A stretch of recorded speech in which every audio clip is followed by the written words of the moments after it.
So we're due to get started. I don't mind playing with two. This session uh, is kind of going to be like a point crawl, but a little bit different. I have a number of random different events that may or may not occur, and it's really going to come down to dice roll and random events. And as you travel towards the Hall of a Thousand Tears, on the last session, both of you were there. After after getting Eri-Las, the last elven ambassador, to the plateau of Karvosti and to the stronghold of the High Chieftain, you had some downtime and some recovery time to regain spirit and health, and then eventually the High Chieftain called you to an audience. Audience is probably not a word that barbarians use, really. It's more like, a meeting, a discussion, but it is what it is. And you learned about a number of concerns the High Chieftain has as he's trying to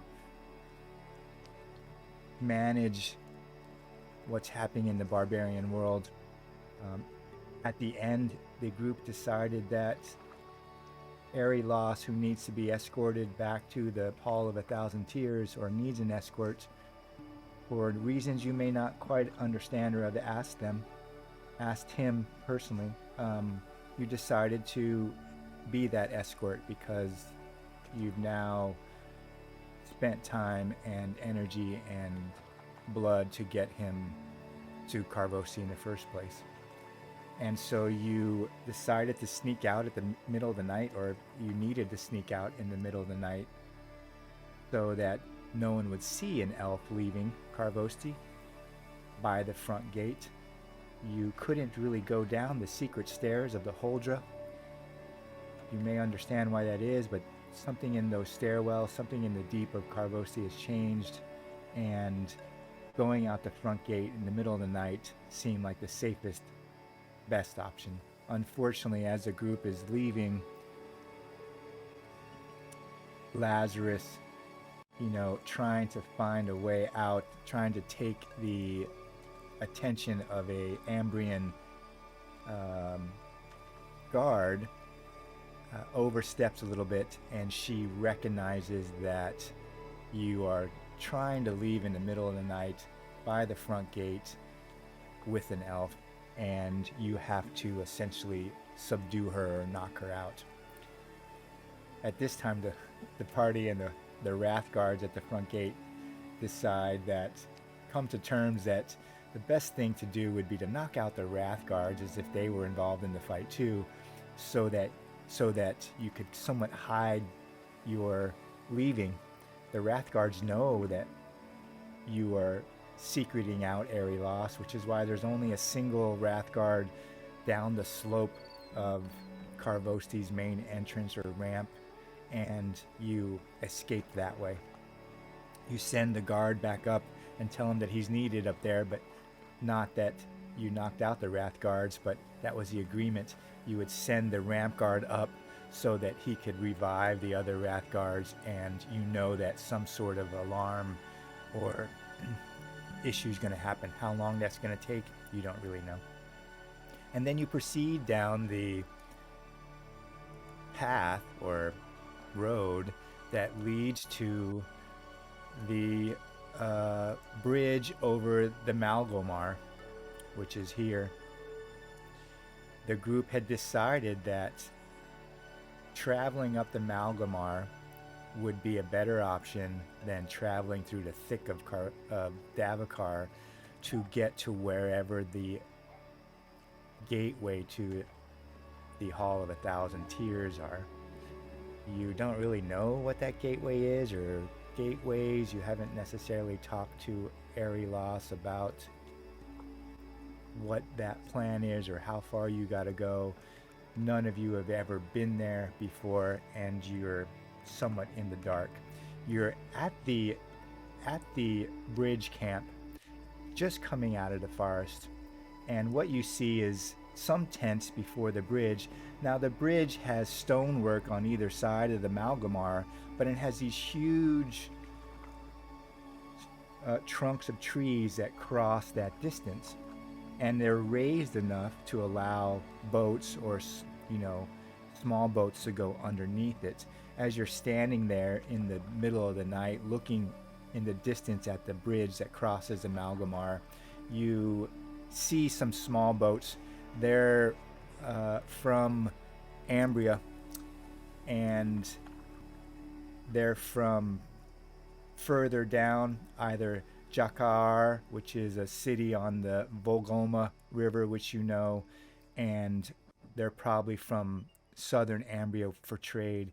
You don't really see very many Baiagan longboats. They also use the river.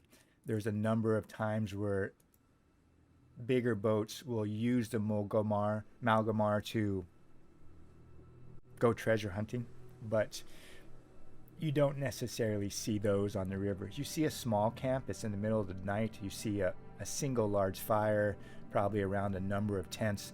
There's no specific building or structures. It is really kind of a tent city, tent town with small number of tents where merchants wait to travel goods back and forth, or they arrive late and they wait to make their way to Karvosti up the road. You see 2 guards probably at the kind of central fire keeping watch, but historically the river camp really hasn't had any bridge camp really hasn't had any trouble. From this distance you can't really tell what the guards are, or you're kind of just coming out of the trees, just where that is, and you can just see the kind of camp in the distance, but it is the middle of the night and you've just kind of stolen away from Karvosti. What would be the group's plan? Well, The 2 best leaders for the group this. Oh god. It's always fun when it's just Kandu and Gutorm. so I don't know about you, Gutorm, but walking along the riverbank for many miles of overgrown forest, that doesn't sound like the most pleasant time, particularly when there's boats available. Are you used to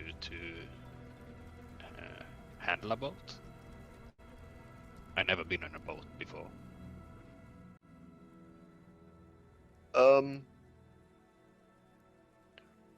Right, I've sunk boats before. So if I just don't do that... It couldn't be that hard, could it? Oh, the humans do it. Yeah, so I guess we can do it. Eri-Las kind of looks past you and looks at Gutorm and Kandu and says the forest and is dangerous, and going up the Malgomar is very dangerous also. There may be some utility of perhaps finding passage on a boat for some distance. How would we go about that? How would we keep them from knowing what they're carrying?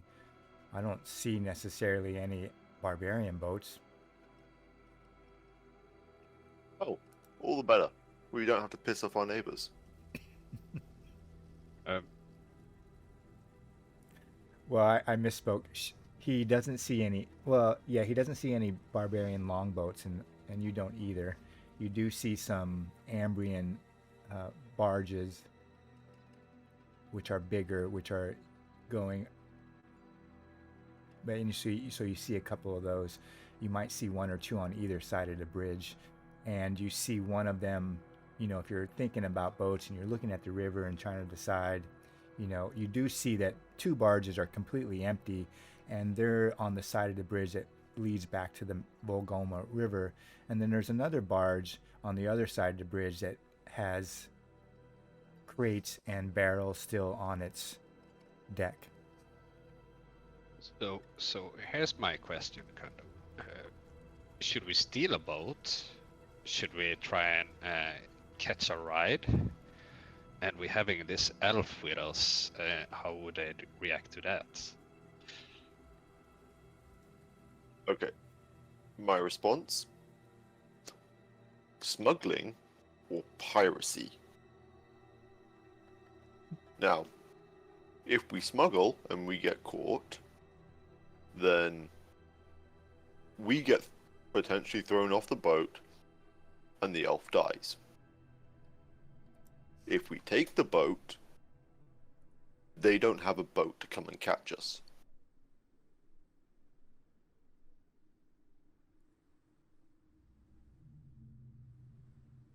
How many guards can we see around here?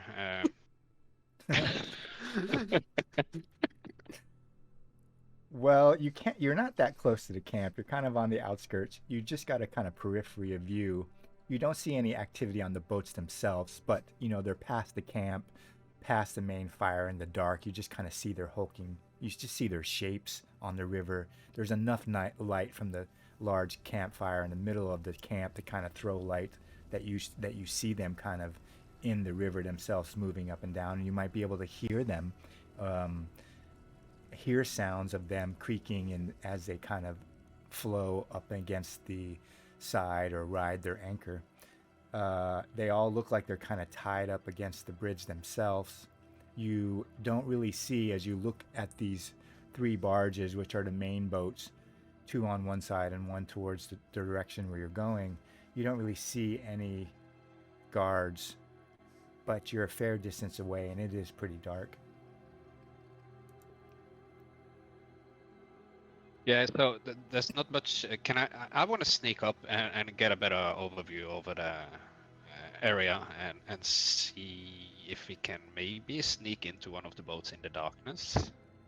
Yeah, I think as a party, let's get as close to the camp as we can, Okay. and then let the person that can actually see in the dark and isn't 7 foot tall, bumping on tree branches. So, do you kind of keep... And try and be quiet now, Kando. Yeah. So, a question. Do you kind of keep the party like in the eaves of the forest themselves? Because there is a fair open space, as you can kind of see if I move the icon a little bit. You know, there's a fair open space around that kind of camp and the bridge, as you would expect. Do you keep the company in the trees itself, or you just kind of start slowly making your way towards the camp as if it's no big deal, and let Gutorm skirt the camp edges and try to get a better look? Or do you kind of wait for him in the shadows of the, edge of the forest? I think if we can stay like the top, like the tree line on the top half of 10-11. Okay. Is that all right with you, Natasha? Yeah, sounds good. Yeah, because then we're closer to the bridge and close enough to come running out if Gutorm gets strung up. Yeah, you kind of go in that direction towards the edge, and you're all tucked in under the trees. Lazarus looks at Gutorm and says, "Goblin, don't get caught now." What does Gutorm do to prepare to... What does he take with them? How does he kind of sneak up?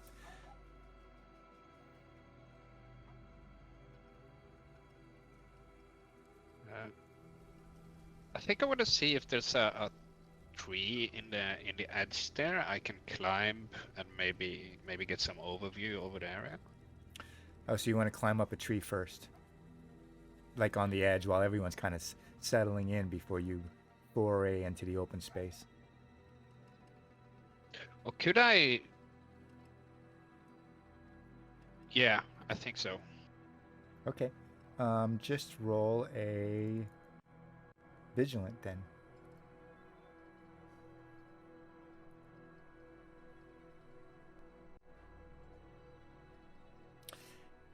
Yeah, Gutorm, you climb up the tree, as Lazarus and Eri-Las and Kondu get settled.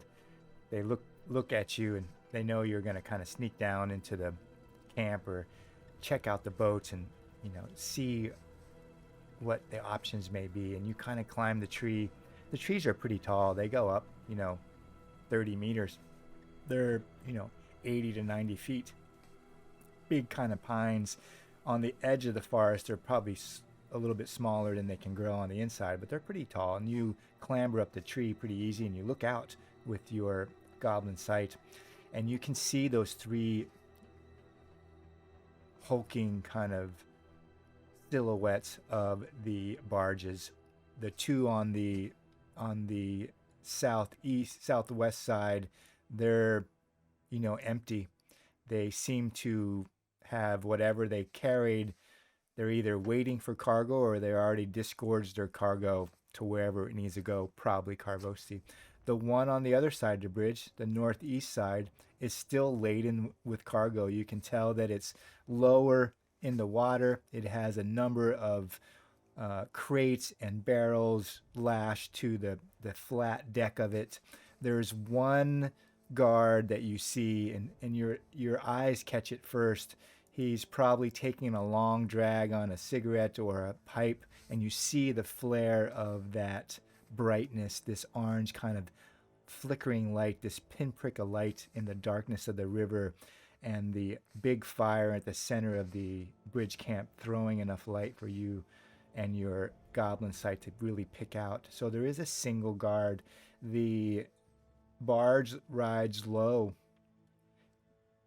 in the water. Has Gutorm ever traveled upon a river on a boat? No. No. So he probably has no idea. No idea. No, the only thing he knows is this is a big square boat that looks like crates and barrels strapped to it, and a single man sitting somewhere in the middle of it, underneath or on top of a roofed kind of low structure. He might be able to make out darkness in there that probably are steps to the hold. He knows enough about boats to know that boats may have that kind of thing, but he has no idea. So if we wanted to go to the north side of the bridge, we have to go through the camp, or at least it's light area. Yeah, the camp is pretty close to the bridge itself. It's not right on top of the bridge, but it is kind of like the way the map shows it. It's a little bit southeast of it, because you can't necessarily put up tents at the base of a bridge, and there's a fair enough room for carts and wagons or livestock to not need to trample through a camp. The camp is more southeast, enough distance where large wagons and livestock can move over the bridge and up towards Karvosti without needing to trample through tents and a central fire. Yeah. And so he does feel he could sneak northwest in the dark to the edge of the bridge. He doesn't have to go through the camp itself. He does know if he checks out the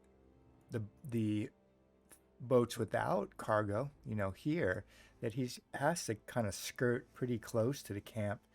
And those boats are, much more, even some of them, the camp edges are near the lashings or the boats riding on anchor.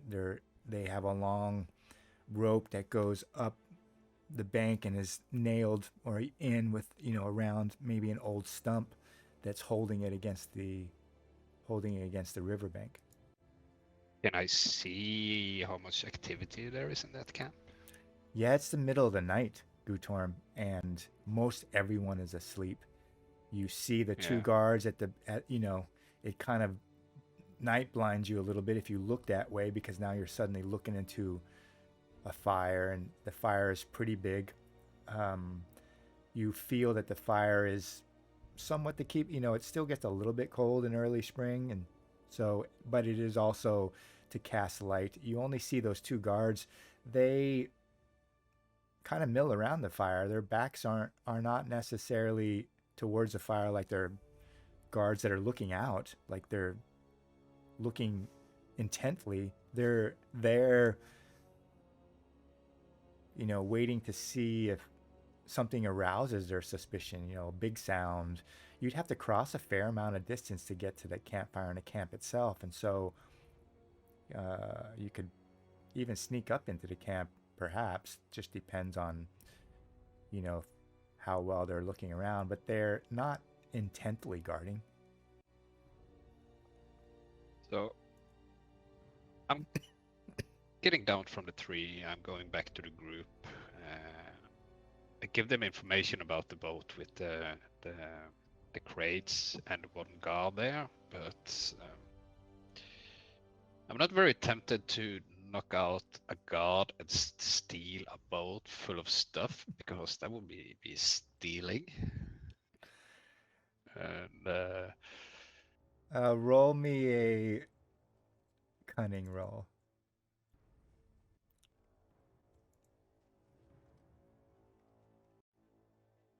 Yeah. Aside from it being a bad idea, Gutorm really doesn't clue into how bad an idea might be, or any other peripheral ideas of that. He just feels it might be a bad idea to steal it, or he knows that stealing a boat would be risky.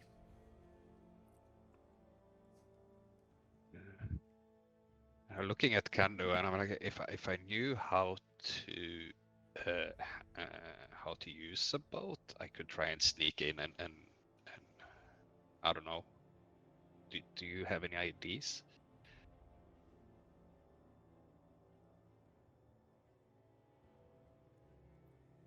Kandu, you're muted if you're there.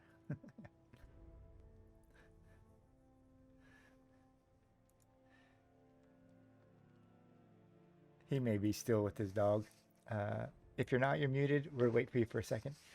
Gutorm, you would know that the boat doesn't have sails.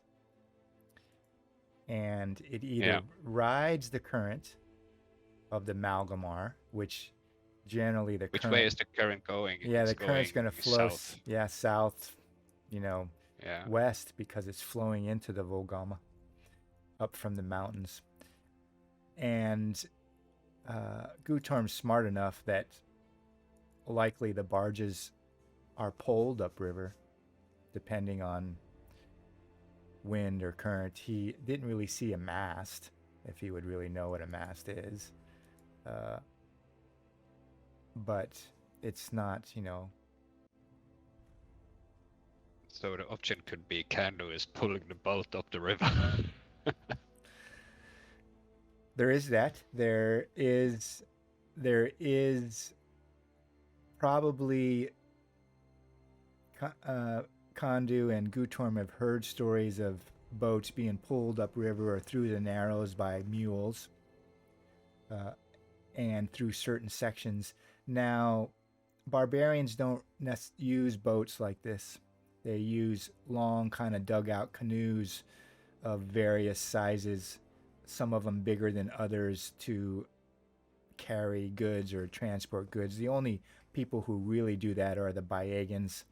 There are some others, but they tend to use smaller dugout canoes and have smaller trade. Larger dugout canoes would really be a province of the Baiagans, but you don't really see that. Barbarians would not use horses or mules or anything to drag their canoes upriver. If they needed to transverse a difficult area, they just unload them and overland them.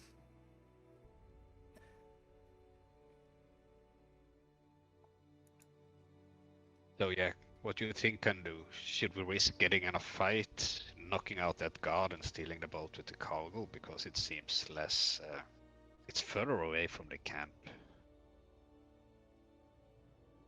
Have I ever said no to a fight?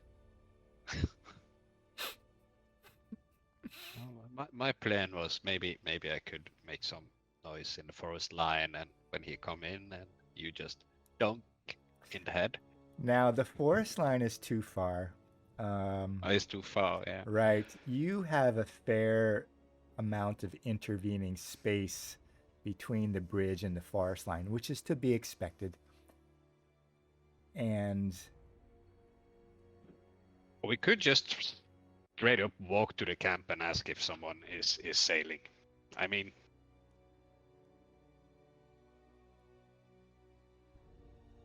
it's We just gonna. could, but then we'd have to explain the elf. Yeah. Look, I'm sure Ambrians fall in the river all the time. Eri-Las looks at you and looks at Kondu and Gutorm and says, "Could you not achieve passage without them seeing me? And I not enter the camp and perhaps board the boat?" Yeah. Comfortably. We go get boat, travel Let's. slightly downstream, and Upstream. let you on upstream. Right. Eri-Las looks at Kondu and says, "Yes, if they would be willing to accept passage, I and Lazarus, we could wait slightly upstream for you. And you ask them or make them accept us as passengers after the fact." I'm reasonably sure, nice certain, that any boat that has us on board would be willing to pick you up. Well, yeah. I mean, let's try this the peaceful way. Yes. Peaceful. I imagine Kanu is looking slightly disappointed. So Gutorm and Kondu are going to. Are you going to go into the camp now in the middle of the night? Are you going to wait? I think we should wait until daylight. I mean, they could be annoyed if we wake them up in the middle of the night to ask for a boat ride. Okay. Does that seem I reasonable? know I would. Okay. Does that seem reasonable, Kondu? He can't think of a reason to object. He's trying, right? He's trying, but Okay. So you wait out the night there. Kondu, give me a cunning roll, please. Just a quick bio. Be right back. Okay.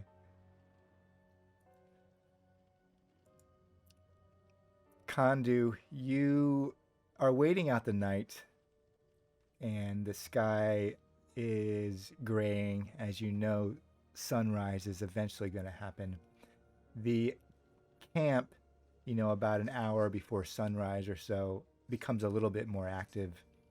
You see the guard change out on that barge you're considering finding passage on, and eventually there's a couple more figures, maybe 2 or 3 figures on the bars themselves.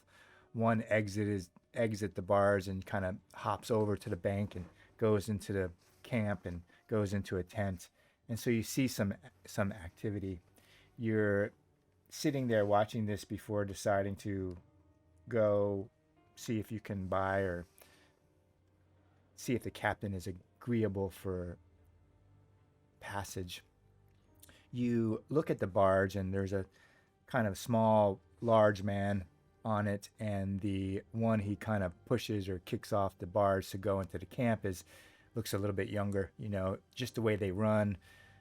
They're not a boy, but they're not yet a man, and you see them run towards the camp and stumble and maybe fall and get back up and look back over their shoulder at the barge, and the short, squat man on the barge is already, giving orders to the other person on the barge, and you see them kind of checking crates and the barrels and making sure everything is lashed down. And he kind of looks over towards the camp and maybe looks up over at the sky and shakes his head. And as you see this, you realize that you don't necessarily have much time. You knocked out the Wrath Guards and the woman at the gate of Karvosti, and eventually there's only going to be so long that the High Chieftain and the Wrath Guards keep that quiet. You figure that guard change had just happened when you knocked them out, and so they might be able to keep that quiet for however long the guard stays unconscious, and maybe a whole shift, which you think maybe is till morning in some fashion. But that someone is going to be on your heels and searching for you. The High Chieftain may send a token Wrath Guards with orders to hunt you down, but you know that that's just playing the game. But the Ambrians and the Church of Prios and the others are likely going to be hunting you in earnest. It may take them a while to figure out where you went, but you are probably going to be hunted. And so as you're standing there seeing this happen with this barge that looks like it's preparing to leave, what do you and Gutorm do? Well, it sounds like the biggest issue is them getting ready to leave. I think we have to hurry up then. Yeah. How many sailors were on said boat? You only saw 3. You saw the kind of squat big man, and you know he's probably in charge because he pushed one over that's off the boat to run to the camp for some reason, and that younger person ducked into a tent. You see another man who's following orders, or at least doing whatever the shorter man is telling him to do. And eventually that shorter man also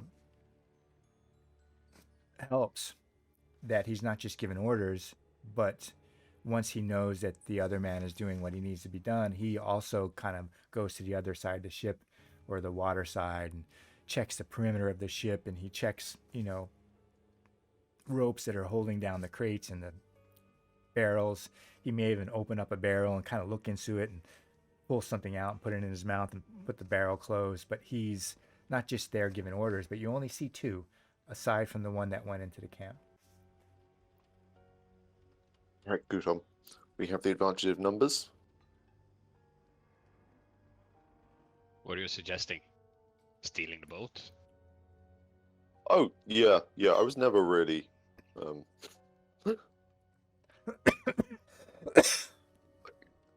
peaceful was an option, I suppose, but let's go get a boat. How are we gonna get the boat up the upstream? Does it not have sticks that they push on the bottom with? Like, we can stand on the boat and push it, right? Yeah, they have poles. As I was telling Gutorm, the Malgomar River flows southwest into the Volgoma. So depending on the current, depending on the movement of the water, time of year, the boats would need to pole upstream. You can roll a cunning check, I guess is the best one. Gutorm had no idea how boats worked, so That was lagging. I don't know what my outcome is.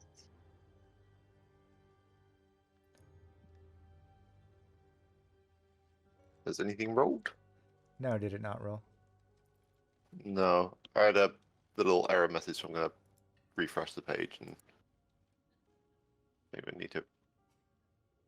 You must log in order to access this game. Ah, that probably explains You rolled it why it before. didn't roll. Did it just log you out for some reason? Yeah, I think my session must have timed out. Oh, that's weird.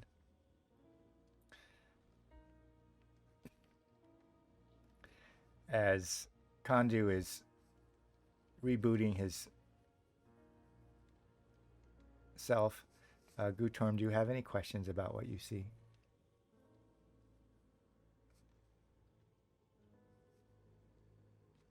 I see an opportunity. Sure. What happens is Eri-Las and Lazarus get up and they look at you and they say, "Okay, we'll meet you upstream. If you get in trouble, then run upstream, I guess."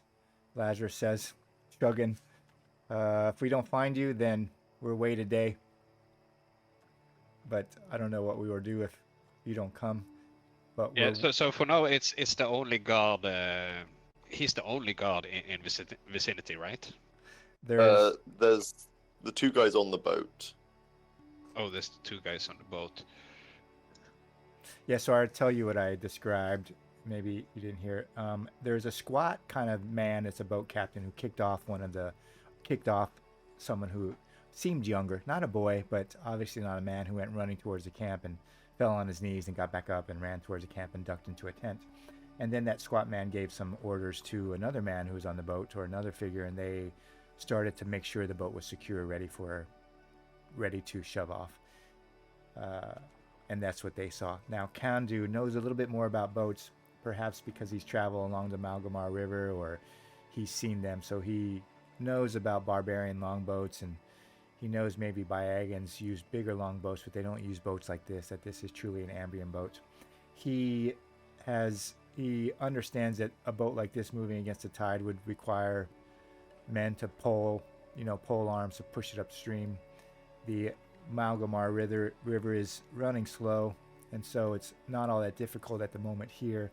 He might also know that occasionally Ambrians use horses on the banks to lash ropes to and pull them upstream when needed. But he doesn't really see any horses or mules on the deck of the boat, so he doesn't expect that the boat is going far, or at least it's not going very far into shallow water or around angles or in areas where there might be rapids, which this part of the Malgomar River for days out doesn't have that sort of thing. Have they seen us approaching, by the way? No, I figured you were still in the trees figuring out what to do. It's like dawn is about an hour away, and so the boat is just starting to get ready. It's like sailors getting up early to make sure everything's ready before they shove off, and the crew preparing the boat for travel. So full light hasn't come yet. So, can do. Mm-hmm. I'm not very much of a people person. We could ask for a ride, or we could go with your suggestion.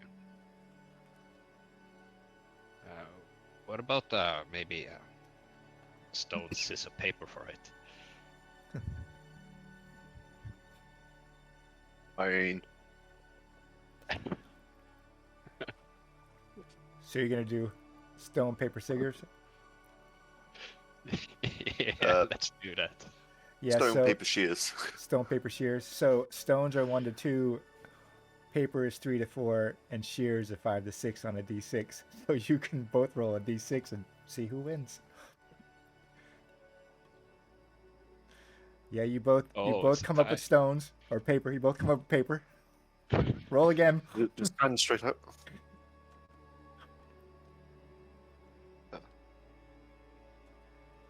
Second, I have to refresh that because that's the wrong code.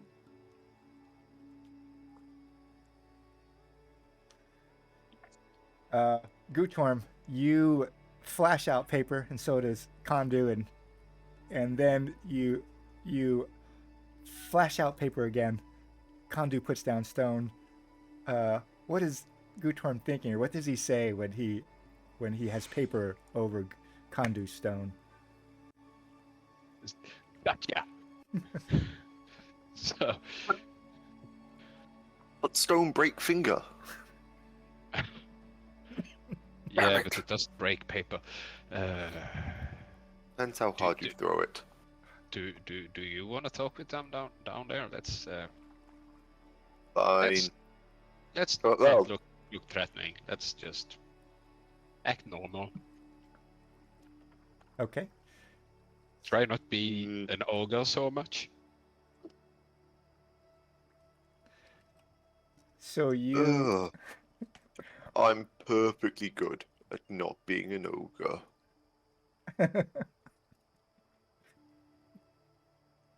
So you approach you approach the barge. Yeah. Okay, so Eri-Las and Lazarus bid you farewell. Lazarus puts his hand on Gutorm's shoulder and says, "Be well, Goblin." Looks up at Kandu and shrugs a bit, and they head up. Before you head out of the forest, they head up along the edge, going northeast. You give them a little bit of time to separate so that if anyone is watching you come out of the forest or sees you serendipitously leave the forest, that they don't necessarily see Eri-Las and Lazarus separate. And then you cross the distance towards the boat. You can see the bridge as you get closer and closer. It's got these huge trunks of trees that go across the Malgomar River that rest on big giant stone blocks on either side of the river. It's elevated above the river to allow barges of this nature go through, but you realize that whoever's poling the barges underneath the river would still have to kind of bend over a bit. And there's, smaller trees that create a ramp down from the barge itself to the road that leads up towards Karvosti. And so you approach the barge and you see this squat man with stubble on his face. He's smaller than the average Ambrian and average barbarian, probably only a couple feet or a meter or so taller than Gutorm himself. He's fairly round. He has a small sword buckled into his belt, and he's singing. It's a song under his breath. You can't really hear the words. It's more of a hum as he's going about his work. He kind of shouts orders to the other figure, who you realize is a kind of tall, thin woman with reddish hair that's really light underneath a cap that's pulled over her ears. She has a small little hand axe kind of buckled against her back, and she's on her knees checking the far side, the rope and the lashings of the crates and the barrels, and she seems to be eating something, and she kind of yells back at the captain and laughs a little bit at him, and then goes about her work. She doesn't really see you come up. Eventually the captain hears you or see you as you're standing there at the edge of the water. There's a short distance between the barge and the bank because it's tied by this long rope that's wrapped around a tree trunk that's remaining along the Malgomar River, and he looks up at you and, "Morning." I do waves. You could kind of icks Kando in the leg, like, and nods over to the.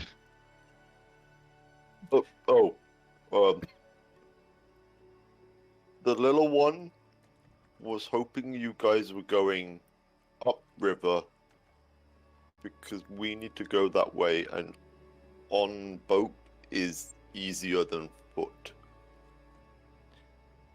He looks at you and spits a bit. And then Kandu, he raises up a little bit on his tippy toes, and you see him turn towards the camp, like looking in that direction. I'm looking in that direction too. Yeah, Gutorm, you don't see anything.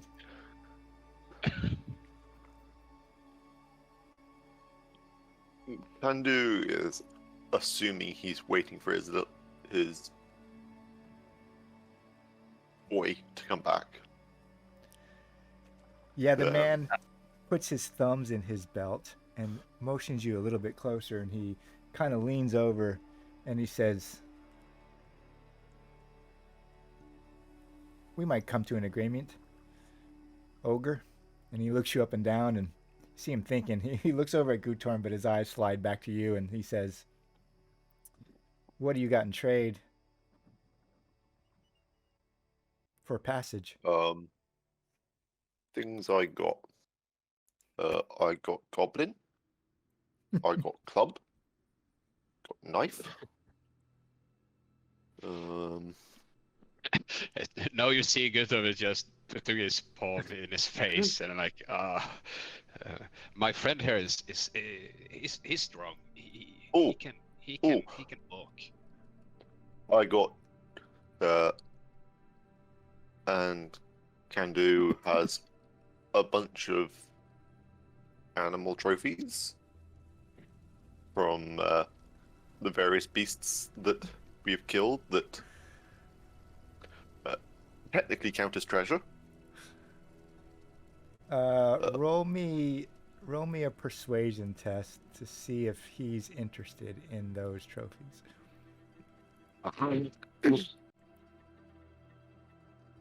Yeah, he kind of looks and he asks you like what trophies you have, and you see him shake his head, and he looks at you and he goes, some trade. Can you manage a pole, Ogre? Are you willing to work? And he looks over at Gutorm and he kind of shakes his head, realizing that Gutorm really doesn't have the arms he needs, but he might take the trophies and Kandu's arms as a fair price to get upriver. I can push things.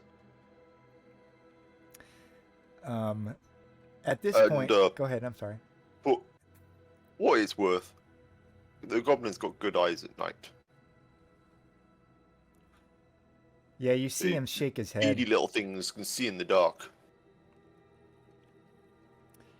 His brow kind of crinkles, and the woman now has kind of reached his shoulder, and she's got her hand axe in her hand, and he looks up at her and he says, "What do you think, Taya?" And she looks at Gutorm and peers at him for quite some time, and looks at Kandu and runs her tongue along her teeth. "Captain, these are dangerous waters. If the ogre is true, it might not be a bad trade, but you know that we're going to have to get upstream before you let him out." And you see the captain shake his head, and he goes, True that, Taya. He looks at Kandu and Gutorm, and he says, "My name is Joab, and I could take that trade for travel, but you're going to have to remain below decks for an hour or so before I let you on topside. Agreed?" All right.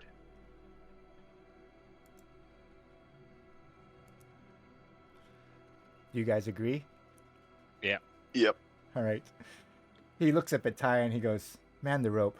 And he looks over at Gutorm and Kandu and he says, quickly then, up on the deck."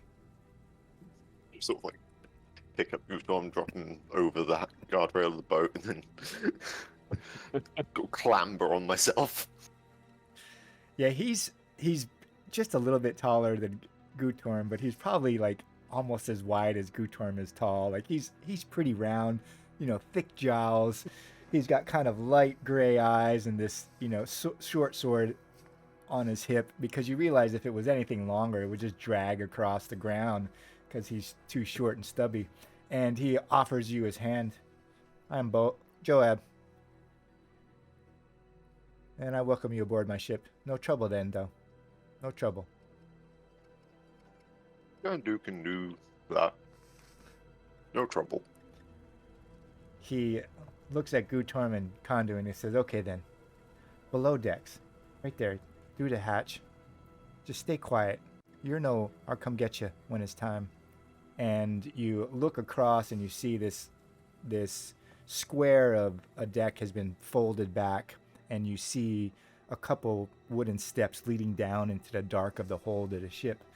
Kondu may look over and realize that the hold is probably only 1 meter to 3 feet deep, and he's gonna have to like crawl down into that space under the ship's hold. The hold is just large enough maybe to put in crates or barrels, but it isn't really much deeper than that. Like you couldn't put 2 crates on top of each other or 2 barrels on top of each other. It's really a hold where you would put one, or stuff in a crate, stuff in a barrel, one by one. This square is large enough to get a crate and barrel down it, but the hold itself is pretty shallow. After you, Kondu.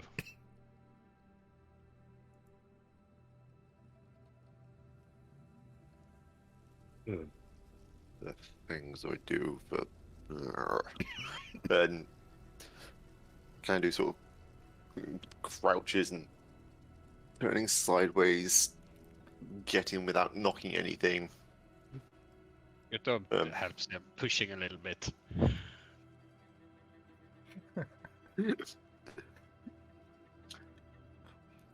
So Kondu crawls into the base.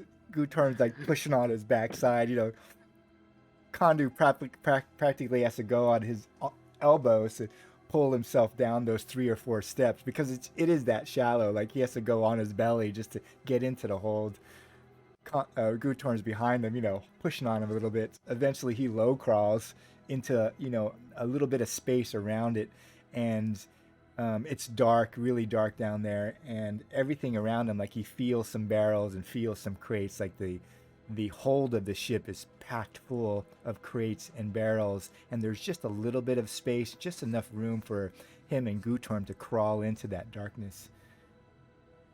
Gutorm comes down after him, after he maybe hears Kondu isn't shuffling around or, squeezing himself and making room for the goblin, and he comes down those last few steps. He just has to duck under a little bit to get underneath the roof, and as soon as he's down those and ducks in and his shoulder clears the edge and he's in that darkness, Joab, the boat captain, pulls the square of the hold closed, and you're immediately in darkness. You can just see it, the rim, because it's not bright enough. You could just barely, your eyes as they accommodate to the dark, Kondu. Gutorm can probably see the space, and it is truly packed with barrels and crates and, all, throughout the whole thing, which is why it's loaded, why it's riding low in the water. You can hear Joab shout some orders to Taya, and you feel the boat drift a little bit and then probably drift towards, and you hear it ground out a little bit against the bank, and then you wait. It seems interminable. 10 minutes, 20 minutes, 30 minutes go by, and you hear that Captain Joab cursing a little bit. You can't really tell what he's saying, but you understand that he's annoyed, and you hear him shouting at Taya, yelling over to her, and those are the words you kind of understand. Is the damn man coming yet? And you hear Taya's voice in the distance. You can't really hear what she says, but you hear Joab stamp on the deck of the ship, and you wait some more. About probably an hour. The light rims the entryway or the square of the hold, and even Kondu can see that, and you realize the sun has risen above the trees, and you still haven't moved. And then eventually you hear footsteps on the deck, and you hear Joab talking, and you hear this high kind of pitched edged voice ask Captain Joab, "Are we ready to move?" and you hear Joab says, "Yes, sir, Master Caro. We are ready. We are ready to go upstream." And you hear the Master Caro say, "Good then. Shove off. No need to wait. Why are we waiting?" And you you hear Captain Joab say absolutely nothing as he's getting berated by this Master Caro. And eventually you feel the boat pull away, and Captain Joab and shouts orders to Taya and this other name that you hear, which is Unio, and he's calling out a cadence, and you feel the boat start to move through the water. As they're doing this, this master that had come upon the boat, which you haven't seen, is continuing to give them trouble, asking them why they're moving so slow, put their backs in it. Can't Ambrians really move up the water better? This is a travesty of sailormanship, and it's just a never-ending barrage. You don't really hear the captain ever talk back to Master Karos, and you don't really hear anything. You just hear that voice, this higher kind of tenor, rasping out a barrage of insults and difficulty to the captain in some manner. And about an hour goes away when you hear a knock on the top of the square. Before we are set free, would Kandu and Gutom have had time to chat? Sure, if you want to talk in whispers in the hold, I would make both of you go ahead. And what would you say? Starting off by like telling Gutom to shimmy up so that we're not shouting at each other.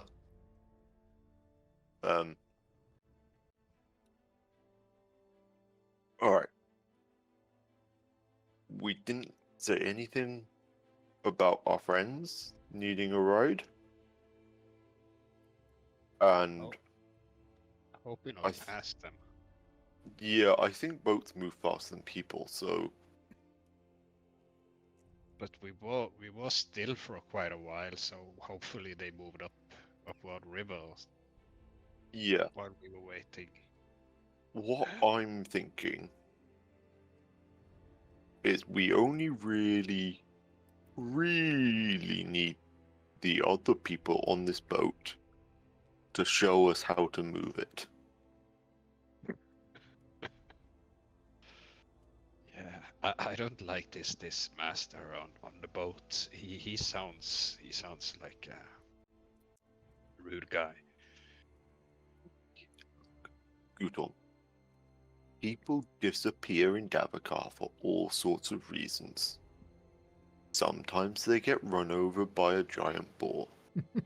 Sometimes a tree falls on them. Sometimes their voice is just a little bit too squeaky.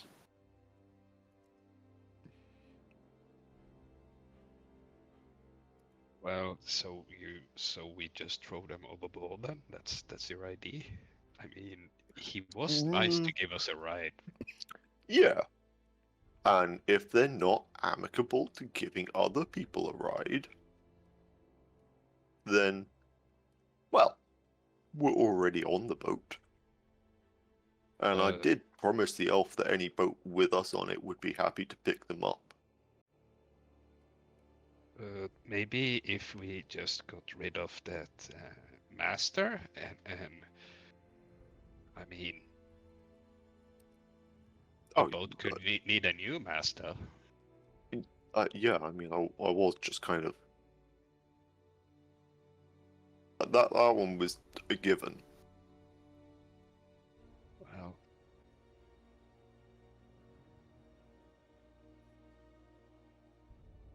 So we just need an excuse for them to pick up our friends upstream. Maybe another trophy? Just need an excuse. Well, let's try, see how it works. Yeah, we're doing the friendly thing until we get an excuse. Okay.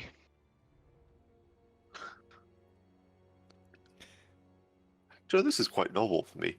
Don't normally do it that way. So both of you are talking, and you hear this Master Karos voice ringing out, periodic insults. Each of you roll a discreet at +2, please.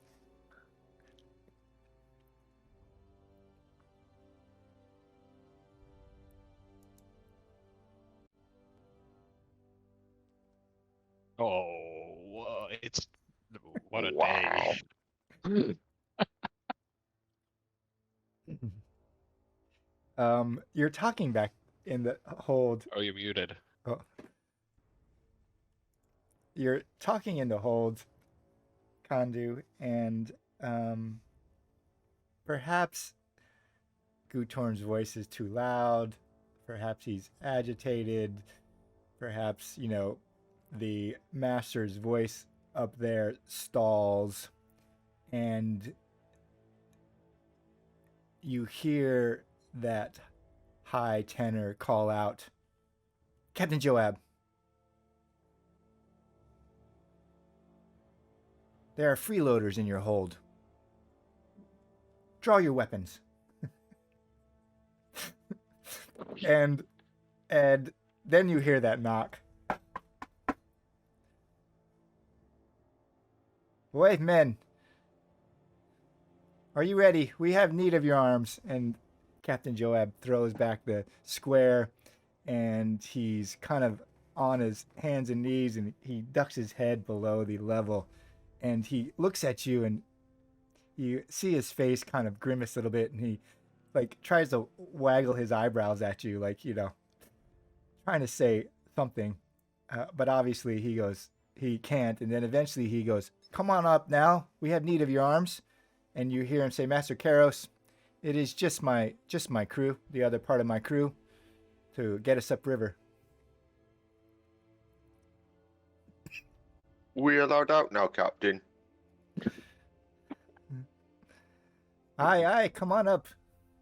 You hear his voice rise a little bit. There's a little bit of edge to it. His voice is higher than when he was talking to you on the bank. It's not the same tone, not the same smooth kind of tone.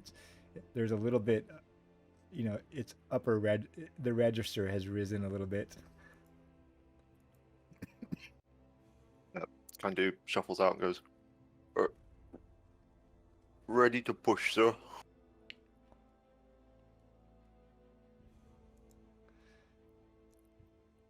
Stands as if he's waiting to talk what to do.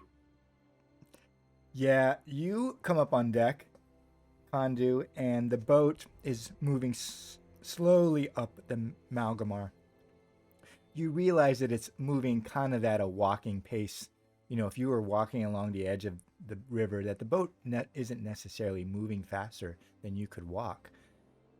It's just that it's carrying all the goods and the crates and the barrels. And so it's not moving at a faster pace than you could make distance on your own. You come up out of the dark and you see the boy Unio and the woman Taya kind of midships poling, and they look over their shoulder at you, and Unio is surprised because he didn't know you were down there either, but Master Karos doesn't notice that because he's facing you. He's this tall Ambrian man in black cloak, and he's got a paring knife in his hand and an apple in the other, and his mouth is just kind of falls open when Kandu comes out of the hold, and he looks at Captain Joab and he goes, "What is this? What is the meaning of this? What is this darkling being on the ship? No one was told me of this. You know where we go." Gutorn, what do you do?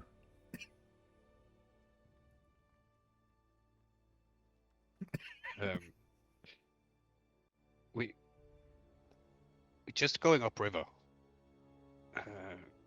My friend Harry is strong. He can help work.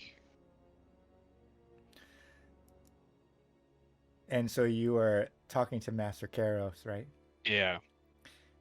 How discreetly can I flick Gutorm? What do you mean by that? Oh, you mean like thump him on the side of the head? Yeah, like clearly this captain has a story. Play along with it. So, Gutor, make a persuasion roll at -3. Oh man, that's like the worst skill for me. Yeah, Gutorm, you talk at the Master Karos, and you see him look at you, and he says, "Quiet, Goblin. You have no need to talk to me." And he doesn't even look at Kondu. He looks right back at Captain Joab as Kondu reaches over and flicks you. Knuckles can do. What is the meaning of this, Captain Joab? And the captain, kind of puts his hands up and it says, "Master Karos, this is my ship. These goods need to make it to your expedition, do they not?" And you see the Master Karos kind of grit his teeth, and then he doesn't even look at you. He just pares off a piece of an apple and sticks it in his mouth and goes chomping for a bit, and then he looks at the boat captain and he says, "They step out of line and they will burn." And then he doesn't even look at Kondu or Gutorm. He kind of wheels and he goes to the rear of the ship and he sits down on a barrel and faces you, and you just see him watching you with this malcontent in his eyes, putting pieces of apple in his mouth. And Captain Joab, sidles up close and he goes, "Quiet now. Just do your job and we'll make it upriver without problems. Is that understood?" Yeah. Yeah. Okay. We ain't gonna have any problems upriver.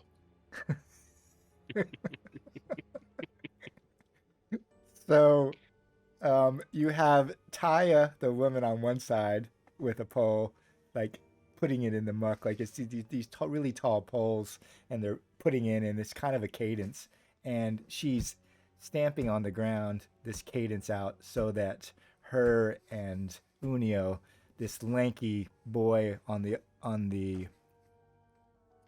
port side of the ship, is poling. So they pole together and push the barge upriver.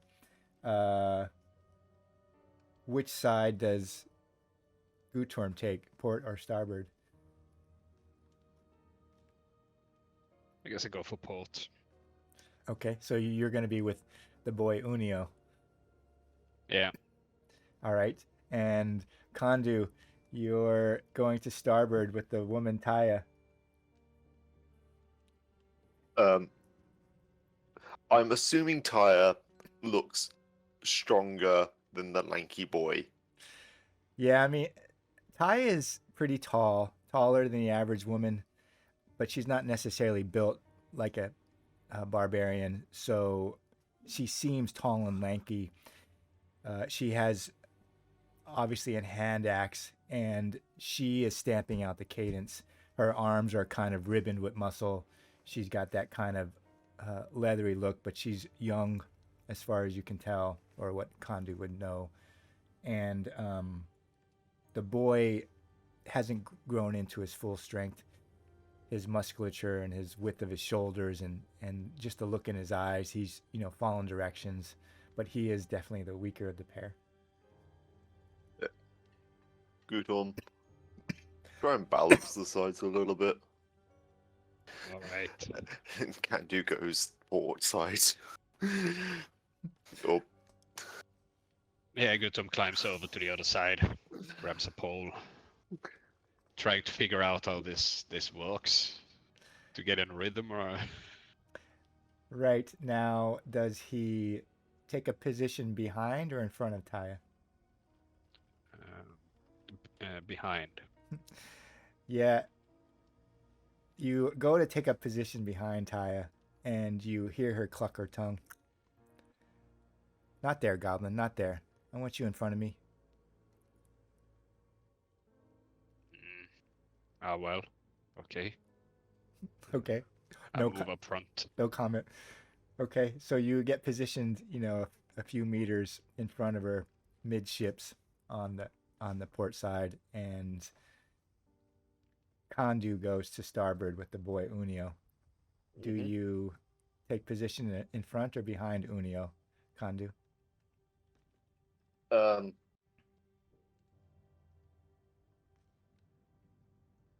Kandu will pick up the pole, smile amicably at the boy, and go, "Where I go?" Yeah, the boy looks at you and goes, I am Unio, and he looks you up and down. You're just this huge thing, and he goes, right here, on my spot, and he moves forward, like hop skips forward a little bit, so he's in front of you. He wants Kandu right in the middle of the ship, kind of in line with Taya. Okay, Kandu can do. Okay. Captain Joab watches you for a little bit and then shakes his head and maybe sneaks a look back at the Master Karos, who's back behind midships, and he goes up forward, scanning the ground in front of him. As you pole upriver, Kandu, you're on the side or starboard side, and Gutorm is on port side. And so Gutorm, as you're pole arming in front of Taya, the forest you slowly slip past going northeast, and the forest kind of meanders at this slow kind of clip. You get into the rhythm of Taya's stamping on the boat, and eventually, once that rhythm settles in, Taya stops stamping, and you just hear her singing this song in that same rhythm. It's a song that neither you or Kandu know because you're not Ambrian. And it just has this cadence and this rhythm, and it just kind of goes over and over, and it kind of seeds into your bones as you're poling and you keep the rhythm. Every now and then, Taya's starts stomping on the ground again, but it's not really because Gutorm or Kandu have lost their cadence. It's because the boy Unio is spacing out somewhere, and his pole arm is dragging her. His pole is dragging a little bit, or he's off counter with Kandu, who's doing the majority work on that starboard side. But Gutorm is towards the forest edge, and so Gutorm, make me a vigilant roll.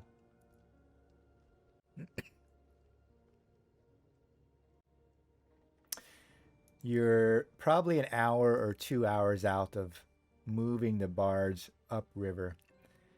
The Master Karos, after he's finished his apple, berates the crew for a while, talking about your rhythm, talking about other thing. When Taya starts to sing, he directs that at her, but she doesn't really respond. She even may sing a little bit louder until he shuts up. And you don't hear her voice change, neither in tenor or smoothness. She continues that song, and whatever song it is that she gets a hard time from Master Karos, her voice may even ride, and she sings it louder, and then she sings it over, and she sings it over until the Master shuts up. Gutorm is on the side of the forest, on that port side, and in through the trees, he catches sight of Eri-Las and Lazarus just at the edge of the trees.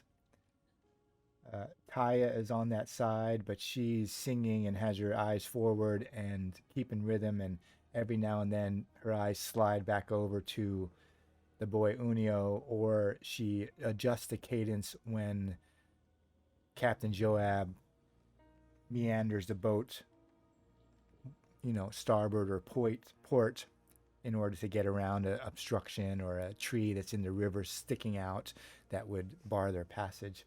You see Lazarus and Eri-Las in the forest. The boat's not really moving all that fast, and you could easily keep up with it if you walked. What does Gutorm do?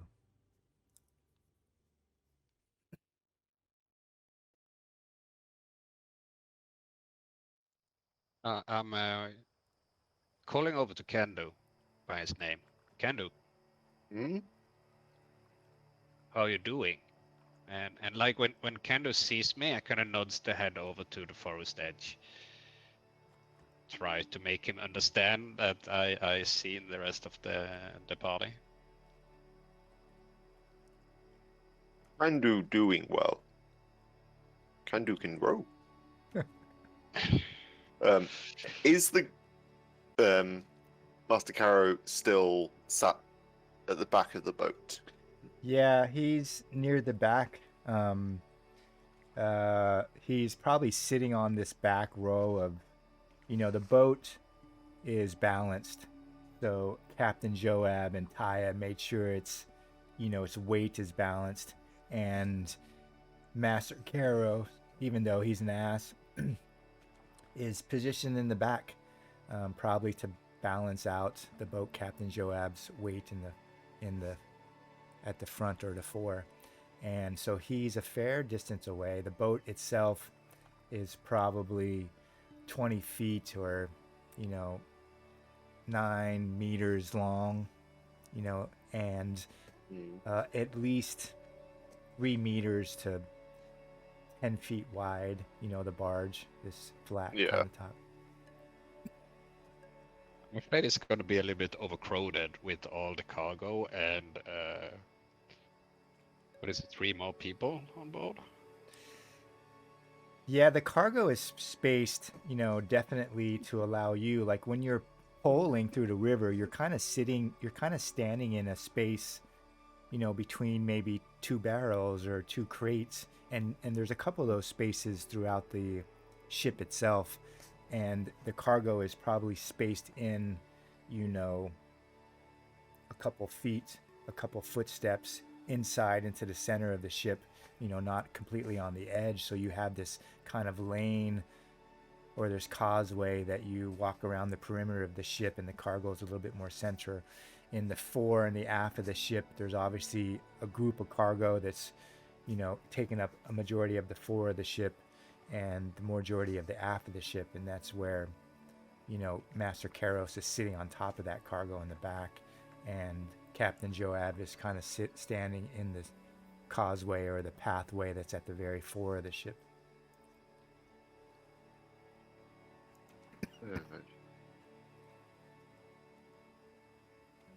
Okay. Kandu will say loudly in a boastful manner, Kandu can do this all day. And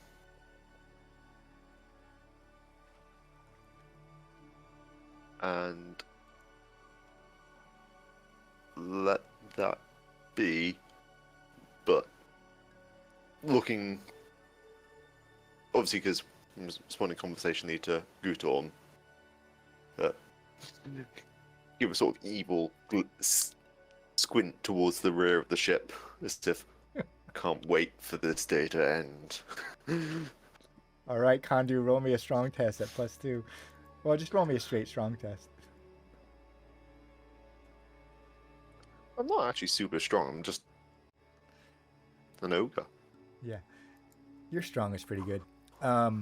You kind of shout out this, I can do this all day, and Captain Joab looks back at you and, aye, ogre, aye. You are a strong one. Keep pulling. You might have a job for the rest of your life if you need it. but we only have an hour or so to go upstream, and then we will tie off and have lunch, have some meats and food. But you must keep up your strength. We don't pull all morning, all evening for hours. You hear him yell that back, and Master Karos at the back and says, "There's no need to stop. Let the ogre row." And and you just see Captain Joab look back there, and his face is flat, his eyes are flat, and he just shakes his head like, no. And you almost see him gritting his teeth, but this is his ship, and he looks back at Kondu and he says, 1 hour more, ogre. We take a break. I have salted fish. I have a barrel of apples, pears. We eat up, get our strength for the afternoon. I like food. Yeah. Sounds good, right, Kendo? An hour more. Yeah, sounds very good. Okay. And so you're just going to keep polling under the cadence of Taya's singing. Yeah. Mhm. When you That's... talk to Gutorm, Taya doesn't seem necessarily to understand what you're saying. The boy Unio is spaced out. You do know that they're Ambrian, and so you're not certain exactly how much of the barbarian language they understand, as Kondu talks and says he can row all day.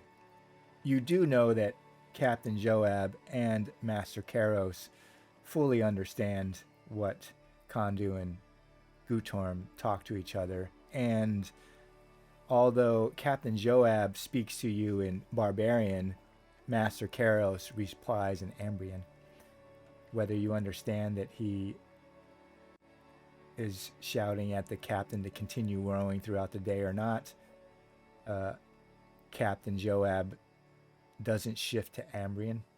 He stays in the barbarian tongue and speaks it fairly well.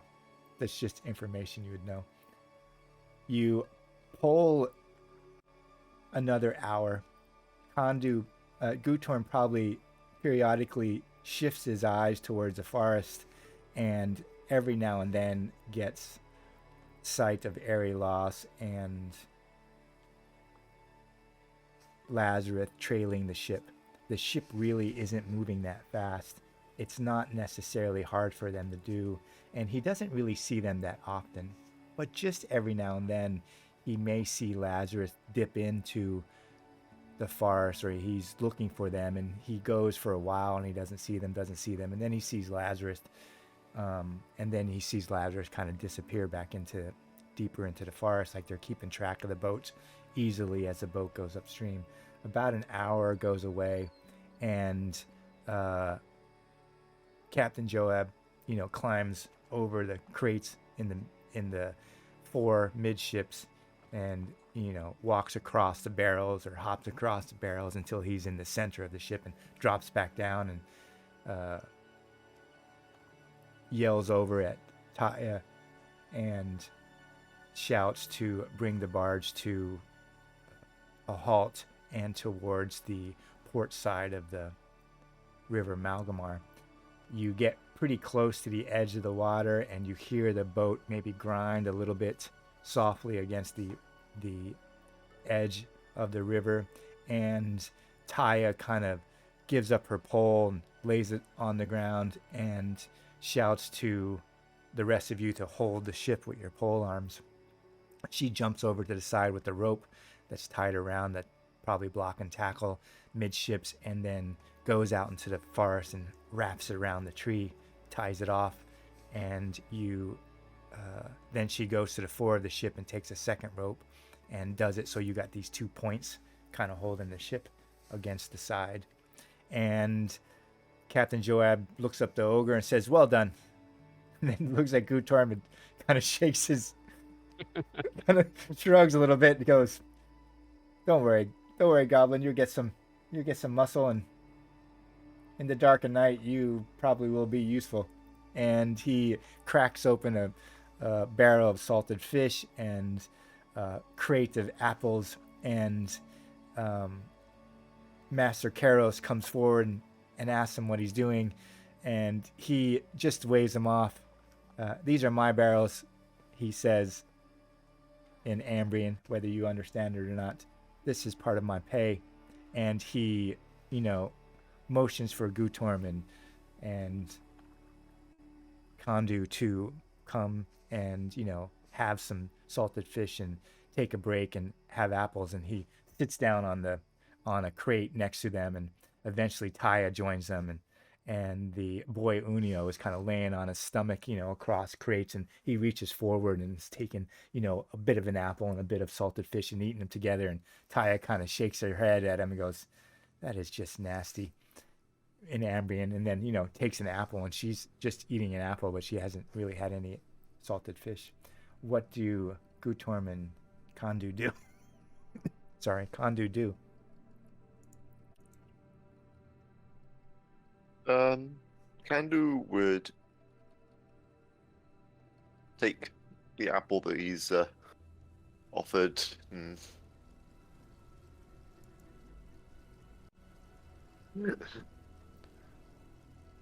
I can kind of imagine Kandu's mouth is big enough for an apple.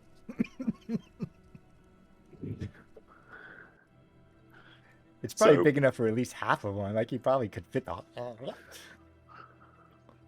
Yeah, there is an element of one mouthful, big mouthful, but one mouthful all goes in and sits there chewing. And eating it all. We're still on the water, right? I think I missed that part. Yeah, you're tied up against. Yeah, you're tied up against. You're not bottomed out at the shore. You're kind of tied up within a hop, over the water's edge. Yeah. You see the boy Unio, after he's had a number of fish and he's stuffed in his face and his mouth, and he kind of gets up and he looks at the captain. He goes, "To the trees, Captain." And the captain nods and says, "Don't go too deep, Unio. Don't go too deep. Do your business. Make sure you can still see the ship and then come back." And the boy kind of nods. He's not a boy, but you get a sense that he's like at 15 or 16, and his voice is starting to crack, and he hasn't really changed yet. And he hops over and, stumbles on ashore, and you see him just go just inside the trees, and he kind of squats there and, holding onto a tree, but he's keeping the ship in view, and he may even wave while he's doing his business in the forest. You can see him. That's how close you are, essentially. Kandu, maybe you should do the same. I mean, it would be quite awful if you had to do it on the boat. Yeah. Good point. Captain, can I go into the woods? Yeah, Captain Joab looks at you like it's a crazy thing that this giant thing is asking him. And he looks at you and goes, "Ogre, have you told him your name?" He has repeatedly said Kandu can do that. Okay. He looks at you and... like statements and things. He looks at you and he uses your name, Kandu. He doesn't call you Ogre. He looks at you and says, "Kandu, you do not have to ask my permission to go off the ship. I do not own you. I disbelieve in slavery. Do your business. We leave. We spend 45 minutes here. We leave, when we are ready. No time before." And he, looks at the Master Karos like, he decides when the boat leaves or not. And he kind of, waves to you to, do what you need to. All right. Kandu will hop off the port side of the boat, I think it is, and wade, sort of splish, splash, making it rather obvious he's traveling into the woods, as a big lumbering thing might do. Um, Okay. or going at like just out of sight of the boat. Assuming that we're gonna get jumped by Lazarus and Eri-Las. Yeah. I think that's what happened. You know, they're watching the boat and they're not really necessarily certain what to do yet. And you come into the forest, Kondu, and you eventually get deep enough, you know, you get out of kind of sight to into the forest, and eventually Eri-Las and Lazarus kind of materialize in front of you. And Lazarus looks at you and goes, Kondu, what's the plan? We got free passage or?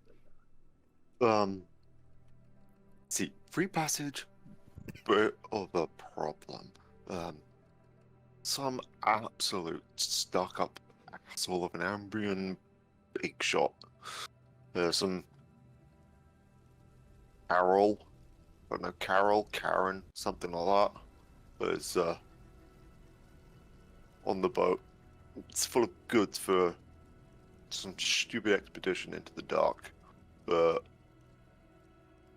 now, if he wasn't there, you guys would definitely already be on the boat. At the moment, I think Gutorm is trying to be friendly, and I'm waiting for a moment to brain him.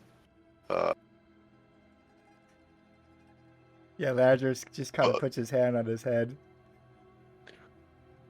Kondu, what does he look like? What's he wearing? Does he have armor or weapons? What's he dressed like? What do you mean, asshole? Is he imperious or is he, you know, what's he actually look like? Because Lazarus is Ambrian, so he's trying to get a sense of. Oh, I mean, by asshole I meant Ambrian. Yeah, he looks at you from underneath his head. He goes, "This isn't the time for jokes, ogre. What does he look like? What manner of man is he? What are they? Where are they going? What are they carrying? What is this expedition they're talking about? Did you get any information?" The man's been staring at the back of my head all day whilst I've been rowing. What do you think? I've seen him a handful of times, and Kandu will give a description of him, which, like, I don't know if I was just being dumb and missed it, or if you didn't actually describe what he was wearing. You've described him as like a imperious prick quite often. Right, so he's wearing these kind of dark robes. He's carrying no weapons that you can tell. He stands in this kind of imperious, lordly kind of manner. Whether Kondu would probably understand and know that kind of sentiment, given his culture. You know, all cultures have that kind of persons in their culture. And he knows he's carrying no weapons. He hasn't heard the clink of armor underneath his robes. He knows he's wearing these kind of long robes, so he's not in leathers or pants. He has no sword attached to him or axe. He is unarmored as far as he can tell. Oh. But when we were first got out the hold, he said something about burning us. Yeah, Lazarus looks at you and he gets really quiet. And he said he would burn you because... I don't know. You're the guys that worship some weird sun god. Yeah, Lazarus curses. He must be a man of Prios. You see him bite his lip a little bit. That could be dangerous if he said he would burn you too. All by himself. What do you think we should do, Kandu? Right.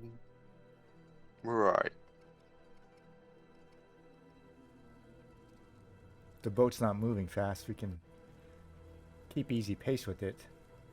Do you think they're pole armed through the night? No, no. The captain didn't say.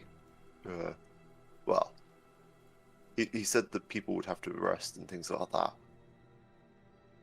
I think if you follow us for a day, and when it gets a bit darker, and we make camp for a night, Gutom and I can see about making sure this Master Karen doesn't have any opportunities to set anything on fire. And then if you come along, there's more of us than people on the boat. And frankly, for Ambrians, they ain't half bad. Lazarus kind of shakes his head. It's probably a better plan than attempting to board during the day or talking our way on. Agreed. Eri-Las and I will keep track of the boat until you seek anchorage for the night. Could be dangerous for us, but as long as we're within the trees, if we need to, we'll shout out and run to the river. Sounds like a good plan. If that happens, we don't know each other, but a good ogre doesn't let people die in front of them. Okay. Improvise, but I'm sure we can come up with something to get you guys on board. You're running away from a Jaguars or something like that. So as Kondu's in the forest with Lazarus and Eri-Las, creating a plan of what to do and perhaps discussing what the best course is. Gutorm, you're on the ship alone. Is it apples or salted fish? Salted fish. Salted fish. Salted fish for the goblin. Yeah. Right. You're eating salted fish, and are you absorbed in that? Like, they're fantastic. Yeah. This is not food Gudom eats a lot of, and he's just. This is so good, so good. I have one fish in one hand and two fish in the other hand, and just eating. Yeah, you're eating there, chowing down on the salted fish, and Captain Joab laughs at you until you you're kind of at the barrel, and you're reaching for salted fish, and your head just probably barely above the barrel, and Captain Joab is laughing, and you feel Taya, who's next to you on the other side, shift, and Captain Joab's laughter just cuts right off. Like, you look up and he's looking past you, and you turn around and Master Karos is standing right there, and he flicks out this silver-handed dagger out of his rolls, and he puts the point like right underneath your chin, and he looks at you and says, "Goblin, look at me in the eyes. Raise your chin, Darkling." What does Gutorm do? I turn around, kind of. What's the word when you kind of squint your eyes, or like Squint, or narrow? narrow my eyes? Are you narrowing them menacingly, or are you narrowing them as Menacingly? Menacingly. So it's not like you're cringing narrowing. You're like menacingly, like. Yeah, I've been through too much to let this scare me, I think. So yeah, I'm doing that. I'm dropping the fish, and I put my hands on my daggers, and I'm saying, "Why are you doing this?" Yeah, Master Karos just looks at you. You flick your eyes to his dagger. It's a little bit longer than yours. Definitely a stabbing dagger. It's bright, really bright. It has a silver handle and crossguard.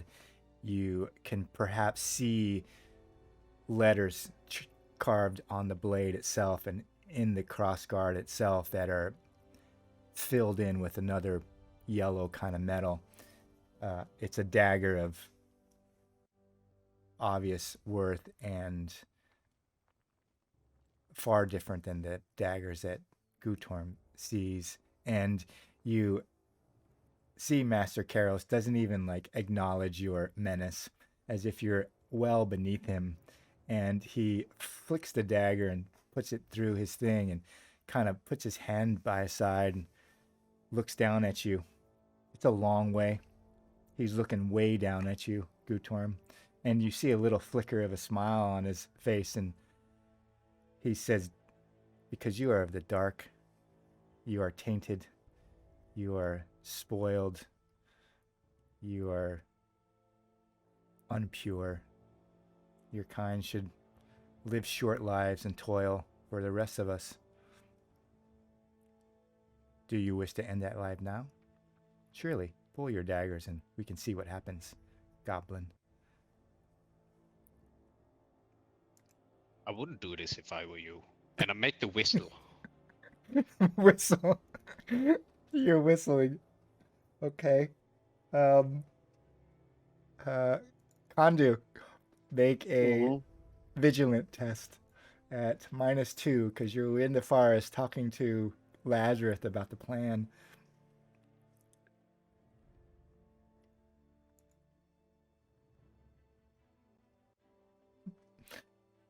Gutorm, you whistle in the forest, and Master Karos' head cocks a little bit, but he doesn't take his eyes off you. And that whistle dies on your lips, bounces around in the distance. By spending an XP to reroll. You can.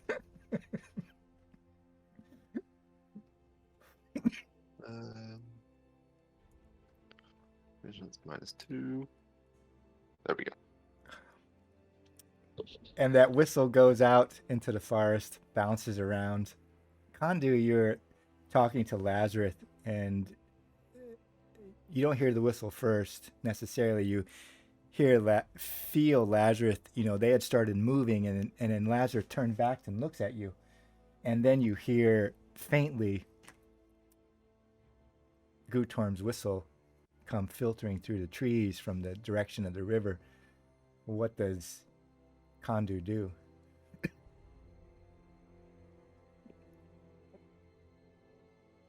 Turn to Lazarus and go, if things go violent, come out and help. I'll start like plowing back as if I'm running full sprint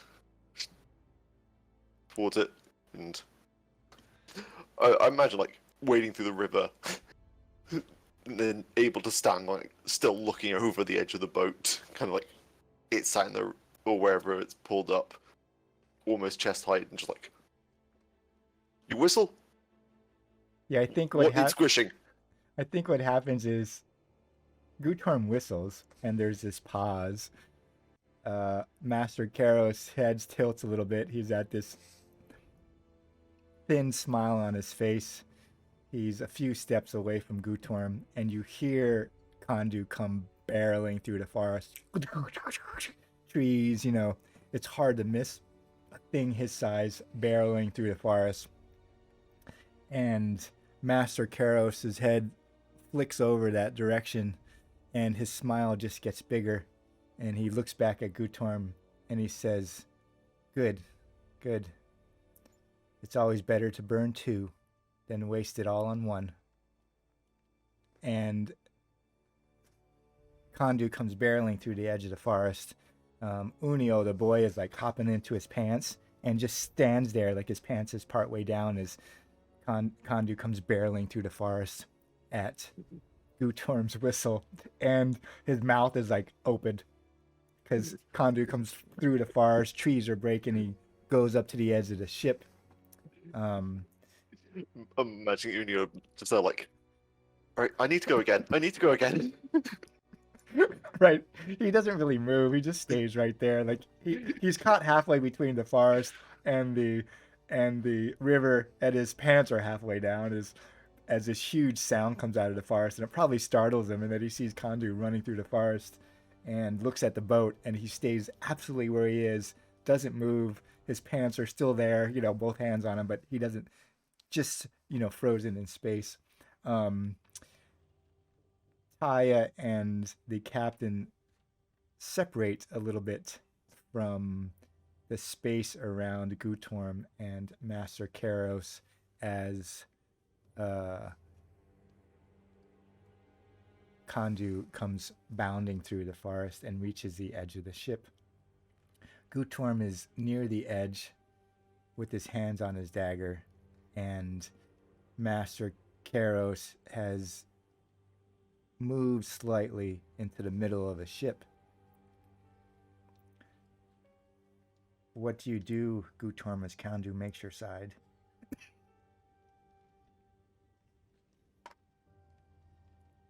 Captain, would you allow this on your ship?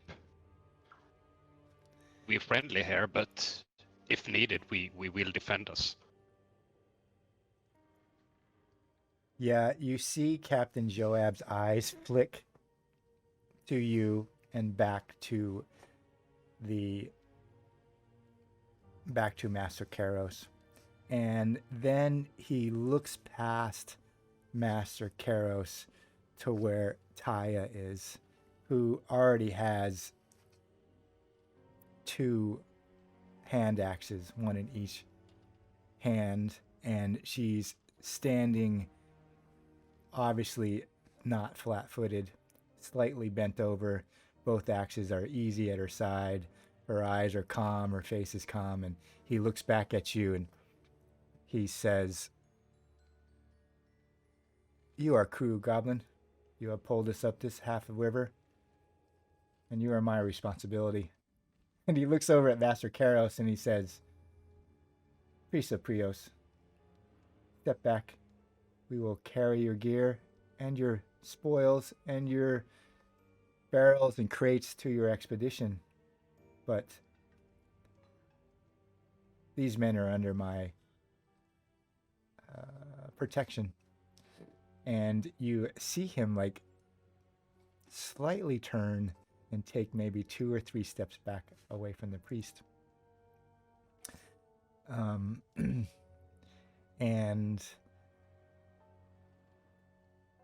I don't know what the priest is going to do. Let's ask and see what happens.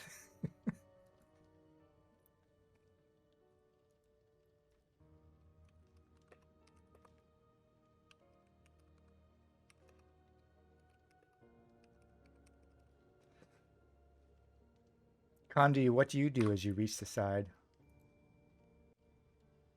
Pull myself into the boat and stand protectively near Gutorm. I imagine Gutorm can hear, like, in between the heavy breathing to get his breath back. Kendu's going, "I've got an excuse, I've got an excuse, I've got an excuse." I'm looking up at Kendu. He had a knife against my throat. Had you talked to the captain instead of letting me just stabbing back?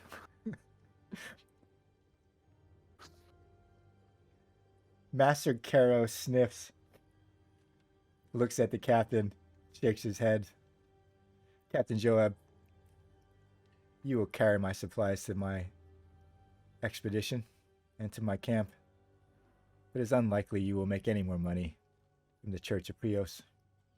We have an agreement this day, and we have made an agreement and signed a contract, and so I will abide by it. But your dealings with the Church of Prios are over, and your livelihood will suffer. And he shrugs. Can I interrupt right there? You can. When he's saying this, I'm turning my head towards the captain and I ask, has he paid you? Yeah, you see the captain's eyes kind of look at you, and you know immediately that this job is lucrative. That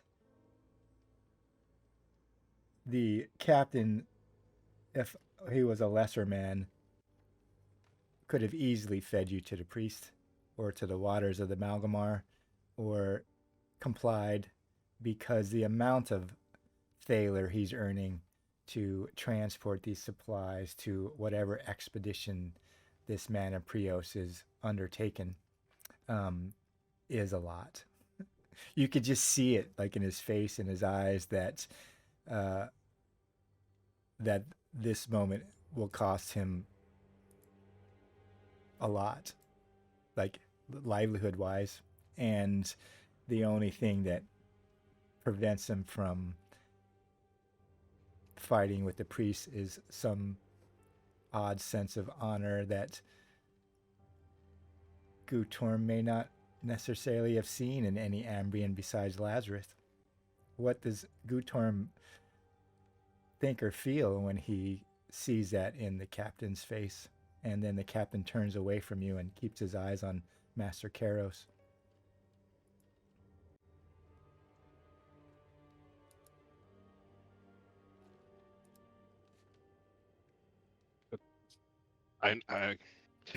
Gutom knows this man is going to be trouble.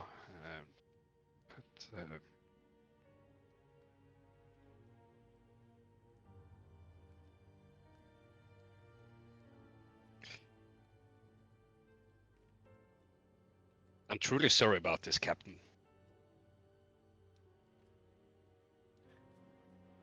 This wasn't meant from our side. It's the priest here. Yeah, Captain Joab lets the priest shrug you off and return to the aft of the ship until he kind of makes your side, and he's quiet for a moment watching Master Karos, and he looks down at you and he shrugs and kind of smiles, and Gutorm, Goblin, you cannot give your life to Thaler all the time. There are other jobs and other moments, but it might be best if you and Kandu flip out at the night when it's dark. I'm not certain what will happen if we meet camp and there are more of his people to deal with. I have truly welcomed your help in moving my ship, but at some point, you and your ogre friends should leave us before we reach our destination. Can we take the priest with us? he laughs and spears the thing and spears a fish and looks at you and just shrugs and puts it in there. Says, "Well, I wish it was that easy, Goblin, but I've seen what this priest can do, and I'm not certain we would have survived this moment if he made a different decision." And I turn over to Kandu and I look at Kandu's. I imagine disappointed face and not today, Kandu. Not today. I'm sorry.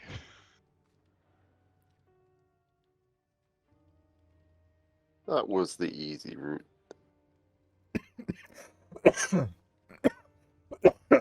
I don't want to get these nice people in trouble. We already did. Yeah, but... Captain, does your contract say the priest has to make it back alive? He's a mean man. Yeah, Kandu does not like mean men. The captain's eyes flick to you and says, "No, it does not. But as I've said, I've seen what this man can do. And it is a poor wager you would survive, even when you or me or your friend here, if it came down to it, all by himself, he might be able to burn this ship to nothing. But what if we have more friends? He looks at you oddly and then shrugs and he says, 8, 10, maybe. You know what, Kendo? I think we should take this guy for his word. Captain's been good. I trust the captain. Yeah. So eventually, Turn over to the captain, and I'm like, well, we don't want to get you in more trouble, Captain. I'm sorry about all this happening, but can I take some salted fish with me, and we take our feeds? yeah, the Captain Joab looks at you and says, "You will leave us now? You could. There may be a point later, as we get closer to our destination. You don't have to leave. You can leave if you wish. Gutorm, Kandu, surely you can part ways." I'm gonna think a little bit, and I whisper to Kando, "Hey, maybe you get another chance." Even priests have to sleep. Yeah. Okay. Yeah, we stay then. Yeah, you can tell that Captain Joab knows exactly what you're saying to each other. And he gets this look on his face like, but he comes to some decision. He doesn't ask you to leave directly. He's playing dice. He's making a wager with himself, and for whatever reason, he doesn't let you know that he knows that he can hear what you're saying. And he puts the top on the salted fish and grabs an apple and puts it in his pocket, waits and sees if you want an apple just to have as you're going to pole for a couple hours until dark, and then he'll close that barrel of apples too, and you take up positions. At one point you see Taya kind of approach him as you're shoving off a little bit. She lets Gutorm and the boy Unio and Kandu take their poles on the port side, and all three of them kind of push the barge away from the edge of the water, and you see the tall woman bend over, and she has her hands on both of the captain's shoulders, and you see her bend over and whisper something in his ear, and there's a small shake of his head, and she taps his sword, and you see him shake his head again, and she shrugs, and she eventually takes up position, and you begin to pull. Taya marks out the time, but it's far shorter now. Kandu and Gutorm probably got a sense of her timing, and she eventually starts singing the exact same song that annoyed Master Karos, and you pull for hours up the river Malgomar until it's it's probably an hour or so before light. There's still enough time. The captain has moved the ship in and out of the river around edges, and he doesn't bring the barge to the shore though. What happens is that Taya gives an order for everyone to ground their poles into the bottom, and that the depth of the Malgomar River at that point is probably about 30 feet or 10 meters. You got pretty long poles, and on the port side you're able to kind of hold the ship, and she tosses over this big anchor with chain that eventually the barge shudders a little bit and stays, and then she puts these huge kind of poles on either side through like a little tackle on either side, and puts them all the way down, calls Kandu over to her side to shove those poles as far down they can in the mud of the bottom of the Malgomar River, and the river, and they're probably about 15, 20 feet, 8, 9 meters from the edge, port side edge of the river. But Captain Joab doesn't have them ground them against the side in order to spend the night. He has them ride anchor in the river itself. What do you do as light falls?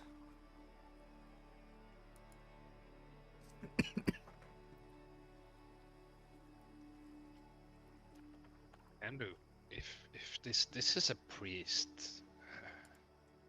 wouldn't it be hard for him to do his witchery in the water? Oh yeah. Can't burn wet things.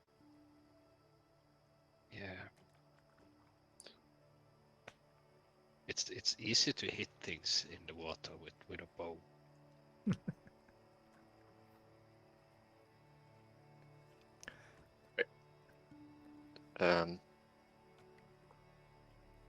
We are setting up for night, aren't we? Yeah, you're riding anchor at night, away from the edge of the forest. Captain Joab doesn't really tell you why that is, but it's probably obvious that grounding you might be safer in the middle of the river than being on the shore. Anything that comes at you would have to get through the river to get aboard the barge, and it's probably something easily understood by both you and Gutorm. That's I want to talk to the lady. Okay. Where is she? Taya and the boy Unio are just checking that everything is battened down, making sure the barge is ready for the night, that sort of thing. They're tidying up the poles, having them near where they might need to use them if they need to right away. She checks the anchor chain, makes sure it's solid against the bottom. She kind of lays out some string to check the current, and it has these little knots on it that she lays out and pulls back up, and checks the barge for drift. So she's kind of on the edge of the ship itself.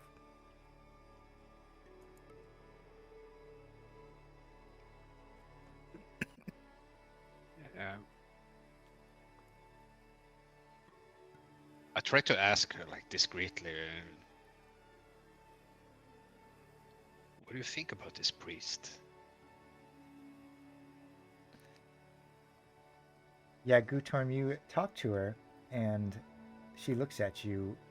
Her eyes kind of scrinkle a little bit, and you realize that she doesn't speak barbarian at all. She tries to communicate with you, but she shakes her head. The words she says are kind of garbled and mispronounced barbarian words, but she's given it as much as she's got, really. But I'm gonna try something else. When I understand she doesn't understand me, I turn my back against the priest and I kind of use my thumb, and I use my fist in my palm.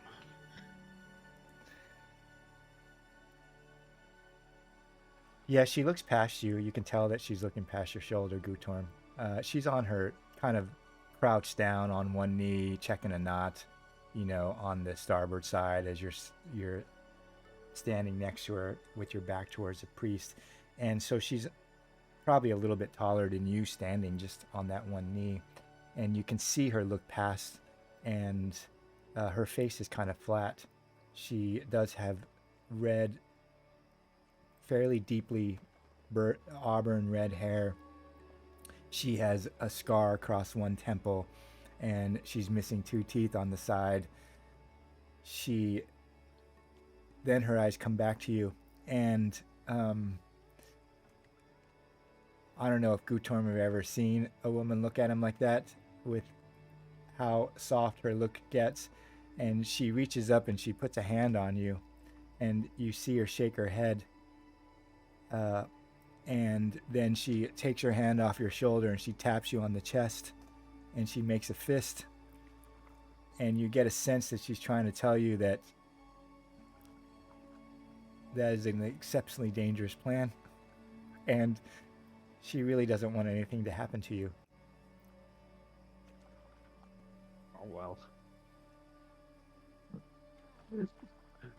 I love all of the attempts Jean is making to say, don't do this, it's dumb. I'm not saying you can't do it. I'm just creating their characters, and you know, they have knowledge that you Yeah. don't about the priest, and so that's what she would do. You do know, Gutorm, that you do know that both the captain and Taya would have drawn What would I know? would have drawn their weapons against the priest. Like, the captain was not lying. When he told the priest to stand down, that you are his, he is there to protect you, that you are his crew. That sure enough is true, that Taya and the captain would have stood with you against the priest, regardless of how dangerous Gutorm would see that decision would be when he talks or tries to mime to Taya, that regardless of how dangerous, he gets a sense that Taya is telling him that he could die, that she was What do willing I to know do about these priests? that. I don't know. You could roll cunning to see what you know of the Church of Prios. I don't know if I mean, how powerful they are, or what I can expect and stuff like that. well, oh, look at you. Gutorm has been on Karvosti for quite some time. He has worked the stables, and he has been around the Wrathguards, and there's obviously a Temple of Prios on Karvosti, and Templars. He has probably seen a priest of Prios and Templars in battle. He's obviously fought against Templar, and he has probably seen the power of a priest of Prios. He may even have been on Karvosti during a number of different attempts in which abominations have made the cliff face, in which Ambrians and even barbarians have lost their souls to corruption and have created chaos in the camp, and a priest of Prios striding down from the old temple with their cloaks billowing and the mighty fire of the Sun God Prios burning those abominations to ash. He may have even heard stories of Wrathguards and priests of Prios and Templars needing to go to a camp that's in the northern edge of Karvosti, down the cliffside, where it's the last ditch effort, where lots of corrupted artifacts and those who cannot enter the gates of Karvosti try to eke out a resistance in order for that blackness to be expunged. And Gutorm probably has seen a Prios' strength and the amount of magic they could call. With that cunning roll, he would probably know that Taya is telling him that this priest of Prios is maybe like one of those priests of Prios that waded out into the plateau of Karvosti and single-handedly ended the threat of a large abomination all by themselves. I'm leaning over to Kendo again, and I'm saying, I don't think we should underestimate this priest, but we're not too far from the shore. We should have some contact with our friends, I think, before we ever did anything. But I mean, I'm with you. No. They kept pace, and they listened. So They you know think- at night. Yeah, so let's just keep awake and see if the priest falls asleep. And Kando, don't you fall asleep now. Don't worry, I won't. And I'm looking at Kando really seriously. I mean, Kando. Do not fall asleep. Come. You feel. Do you honestly think that I didn't choose to stay asleep when you guys were expecting me to watch? Because that was a bad move on your part. I told you I was going to be asleep. Shaking my head. Right. So should we just let the time pass and see what happens? Yeah, is Master Caro setting up for sleep on the boat? Yeah, so what happens is eventually the captain pops open, the barrel of salted fish and apples and maybe even a barrel of figs. And he looks over you and says, figs are my favorite, but seeing as things are going, I thought maybe you should have some. Have you ever had a black fig? And he begins to feed the crew dinner. At some point, he's going to ask you, Taya and Unio will take watch 1 and 2. Will you join them? Yeah. He shakes his head and says, so who would like to watch for the boy with the boy? And he kind of looks at Kandu. He's taking first watch, by the way. There's just 2 watches, 4 hours each. I put them on when it's still kind of bright out. Or, early evening. Sensible. So Yeah. you get some sleep now. All right. Kandu's just gonna sit sort of in the middle of the boat,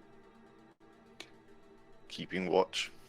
Yeah, so what Master Karos does is that he's in the aft end and you see him bring out this circular rug and flick it out and lay it down. The rug itself is probably 6 feet in diameter, 2 meters in diameter.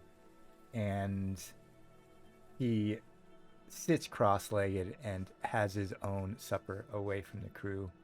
He has this kind of silver decanter that he pours into this small silver cup and eats his own dinner on the aft of the ship on this circular rug that's on top of the cargo, the crate.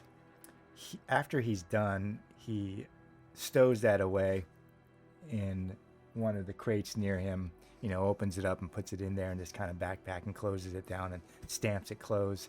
And then you see him take out that silver dagger and he walks along the perimeter of the circular rug. He walks around it 3 times and you can hear him murmuring the whole time he's walking around that rug itself. And then he stands at the center and his eyes are closed, probably for a minute or 2, completely still, dagger in his hands. You can see his mouth is moving. And then his eyes open and he sticks the dagger inside his robes and he looks straight at Kandu and he has this tiny little smile on his face and he sits down cross-legged. And eventually, depending on who's up during the night, a few hours as he's sitting in the center of his rug. You see, his head dips down and his eyes are closed and his breathing is slow.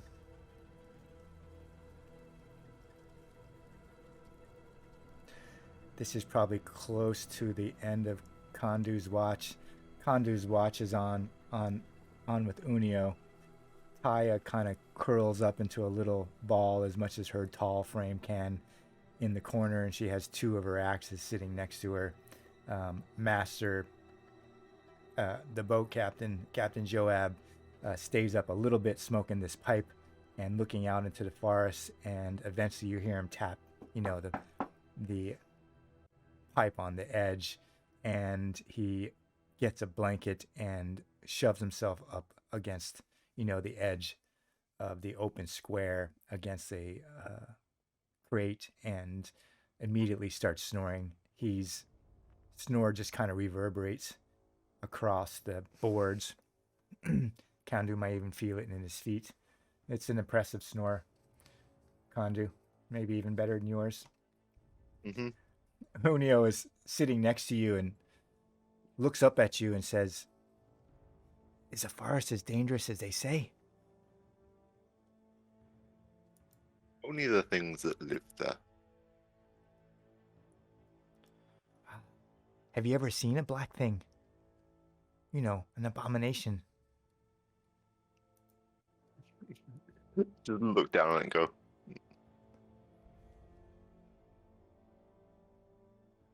They live there. You see them from time to time. You see him nod his head. His eyes are pretty wide, and you can immediately see the worry in his face, and he scoots a little bit closer to you. Now, Unio is, as tall as a man. He's going to be a tall man. He just doesn't have the muscle, but, you could mistake him as a man, but he's obviously still a boy. He kind of sneaks up to you, edge, and, kind of turns halfway so he's closer and keeps his eye on the forest and says, "Don't let me fall asleep then. Master Kondu, don't let me fall asleep. If anything happens, you wake me up. I don't want the captain to get mad if, one of those things come out of the forest and I didn't see it." Yeah. We're probably fine here. But, alright. Yeah, he kind of shakes his head, and it gets to dark. And then you feel him, fall into you a little bit, and you look down at him, Kondu, and his head's down. He's breathing softly, and he's obviously asleep. What does Kondu do?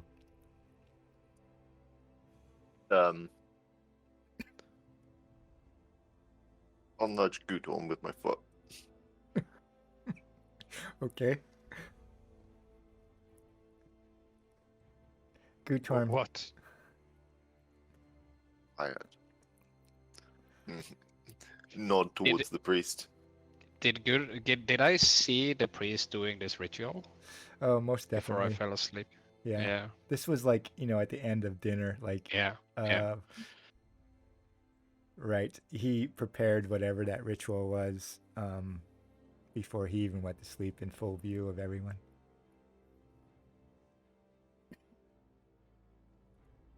I don't know, Kandu. I don't know. This. What did he do before he went to sleep? Is it a trap?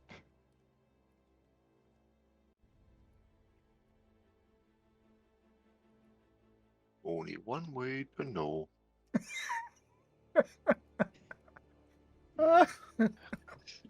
That's perfect, Kandu response.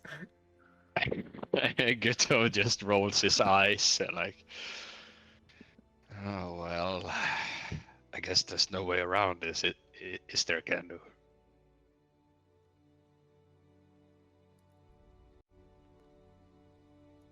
And having...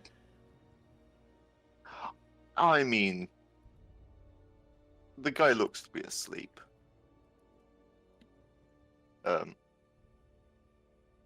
Kandu is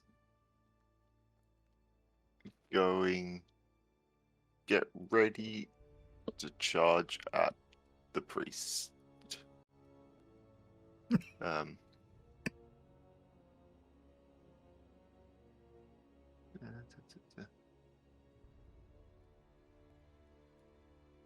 Is there any disadvantage to bows for close range? There is when you're in melee and close range. The quick guide for combat. Let me check to see. I'm almost positive if you're in, melee or close range that you are at a -2 at least. Does it depend on the type of bow I'm using, or is it just? No, I don't think they make that distinction. No. Okay. But I can look it up.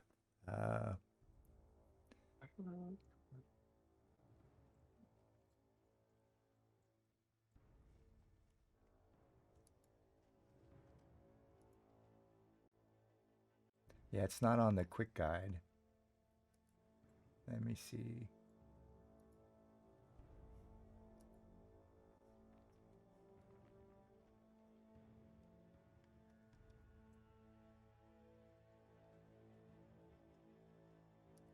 Just checking to see if it's in the normal actions, because there's arrow jab. That's an ability, isn't it? Or is that? Or am I mixing up? Yeah, arrow jab is a little bit different. Like if you can do that as a melee attack if you have that skill. There is a skill like that in this game too. Yeah.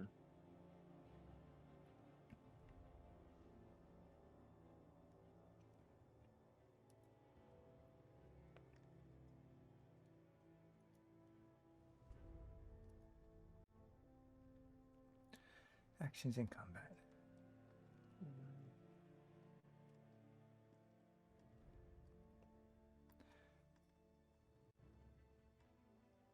I don't like this thing he was doing before he went to sleep, Kandu. I really don't like it. I would just say you get a -2, but it'll be a wash because you're right next to him, and you're essentially ambushing him. It's like he's in full view. I mean, yeah. To miss would,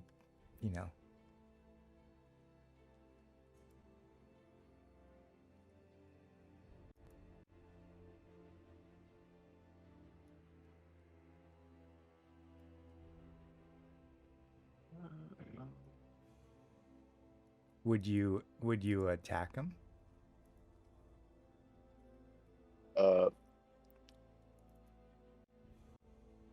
We are going to.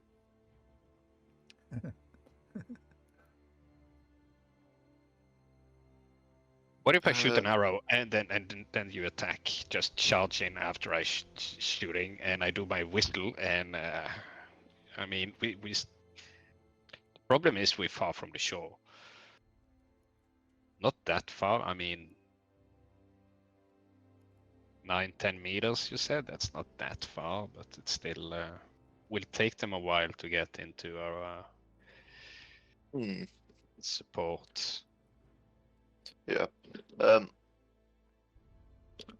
Yeah. You fire your bow first, and then as you fire, Kandu will charge at him for the ambush sake. Okay. So we're doing this. Yeah. Of course. Yeah, we're doing this. This is what happens when you make a goblin and an ogre make decisions. Sure. Oh my goodness. Let's take 5 minutes while I get him set up. Yep. Take a 5-minute break, Right. and I'll get the master Karos set up. Yeah. And get his token out on the map, and we'll see what happens. Yeah.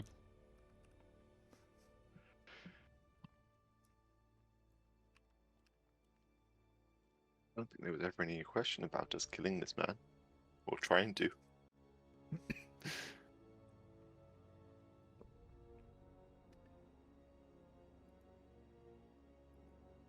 I have a feeling that some of the more sensible characters would not approve this, but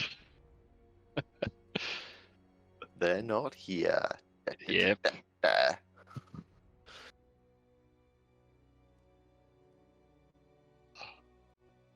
I do hope that this doesn't go poorly, because after tonight, Kandu should be a lot more survivable. well, after last session I got a 1 plus 1d4 in armor. Well, I'm hoping to... I'll have 20 XP free, so I've already got 1 XP towards it from downtime. So I'm going to get the adept level tactician. And it will actually be... I'll be hit on 15, like... my defense will be a 15 rather than a 4.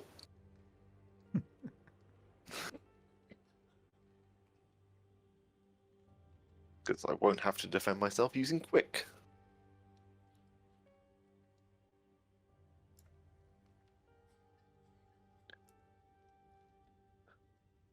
Oh no, no, it won't be a 15, it'll be a 13, because with robust it's a -2. But yeah. Actually be able to protect myself.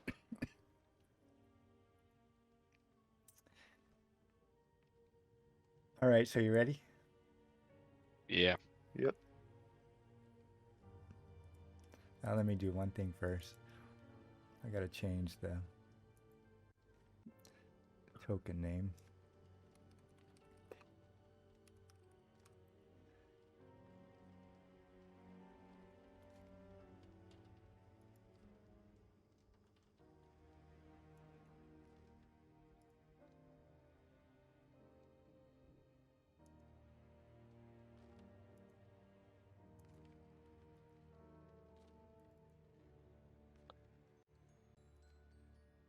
Only thing I'm thinking of is the smile he gave us before he settled for the night. So you are across ships from Master Karos. He's sitting. We're gonna play this out on just the main map. He's in the middle of this circle as you both rise up. The boy Unio doesn't wake. He kind of slips off Kandu's shoulder and lays down on the thing and softly snores. You can hear Master, the boat captain Joab up front, still snoring loudly. And you both rise. Gutorm, you're slightly behind Kandu as you all prepare. You can see out, into that circle that the Master Karos is sitting with his head slumped a little bit. And what do you do? Following the plan. I'm shooting my arrow, just as I fire the arrow, I do my whistle once Kando is charging in. Okay.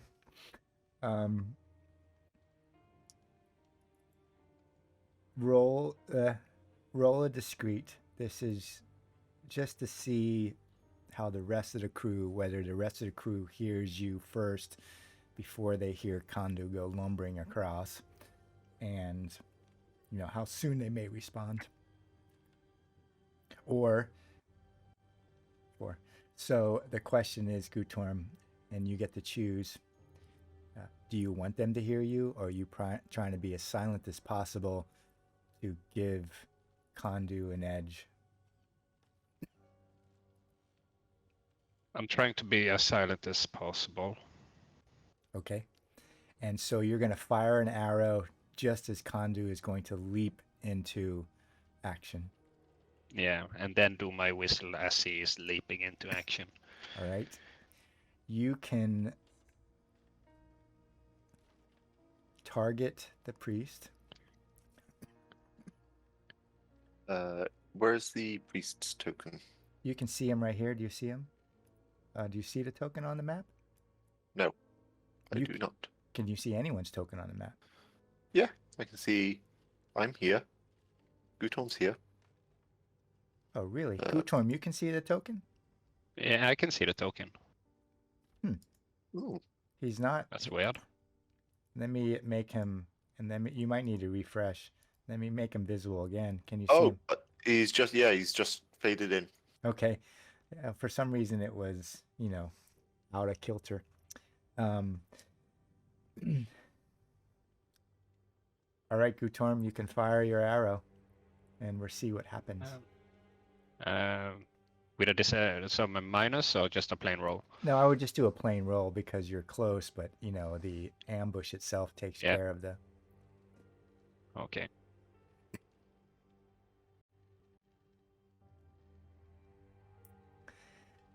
Six armor. So, Gutorm, your arrow flies true. You see the arrow cross over the edge of the circular rug, and suddenly there's this tinkle of lights or tinkle of a flare that runs around the circle itself rapidly, just once, and your arrow pauses a little bit, hovers there, and then proceeds on and hits the priest square in the chest. But it just hits him and snaps in half and clatters to the ground, and his head snaps up, eyes opening up as soon as you do that, and he begins to stand. The circle itself, Kondu, as you go to rush toward him, flares. You can see these glyphs and lights, flicker into life around that circle as Kondu's arrow crosses that threshold and hits the priest and then breaks. What does Kondu do?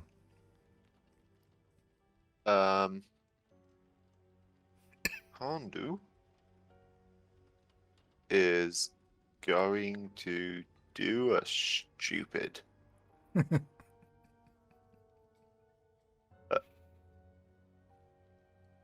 Kondu is gonna do Kondu stuff. Yeah.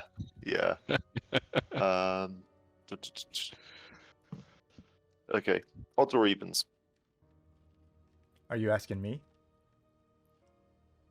Yeah. Even.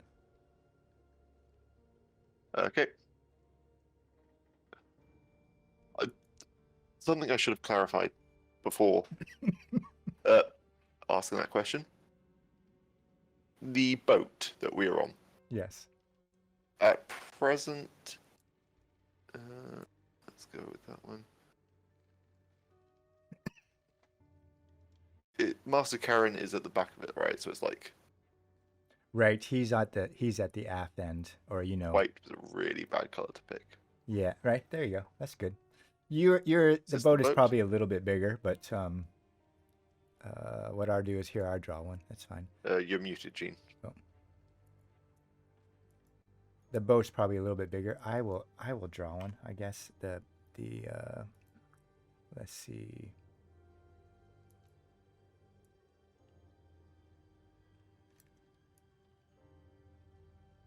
Oh, I gotta pick a different color, I guess.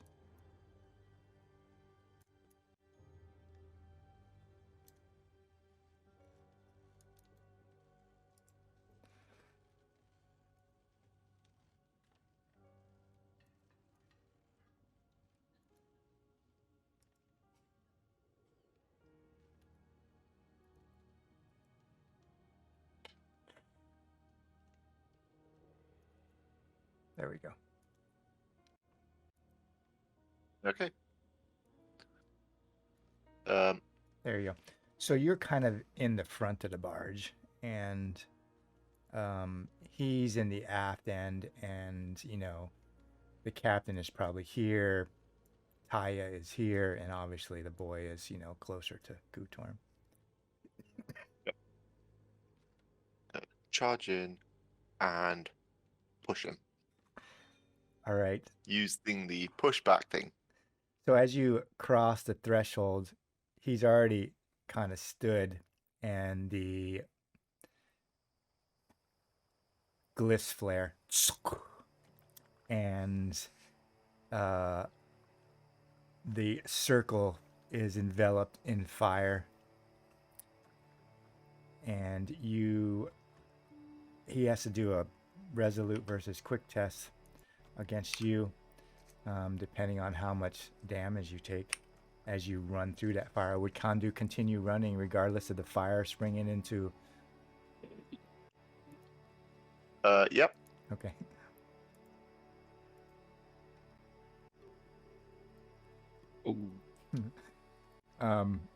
The fire just envelops you, Kandu. It comes to life as you step across the threshold. Those glyphs flare, and this fine line of hot fire and brimstone rises up around the circle itself and lights you on fire. You need to roll 1d12.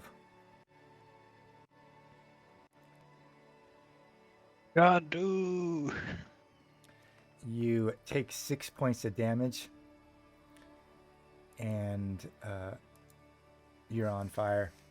You cross over the threshold and are standing before the priest on fire. He looks down at you, despite the fact that you're taller than him. This smile on his face, and Was that casting this a reaction? Was Yeah. it? It was just a ritual that was already there. Oh, he didn't cast it this round. Okay, because I was very much hoping that we would be in ambush at the moment. Oh, you were. It's just that when you crossed the threshold and the arrow crossed the threshold, it enacted the magic he had set around the circle before he went to sleep. We should have done it the other way around. So it wasn't to my necessarily. knowledge, most rituals. If you some kind of could just grab him and throw both of you in the water now because you're on fire. Yeah. This is Um, clearly a ritual I don't know about. What would Kandu do? He doesn't. He mechanically, there's not ongoing damage from the fire in this moment. Like he's on fire, but Okay. Do I? Eeny, meeny, miny, moe, catch a beaky blast, if it's wheels. Yeah. Yeah.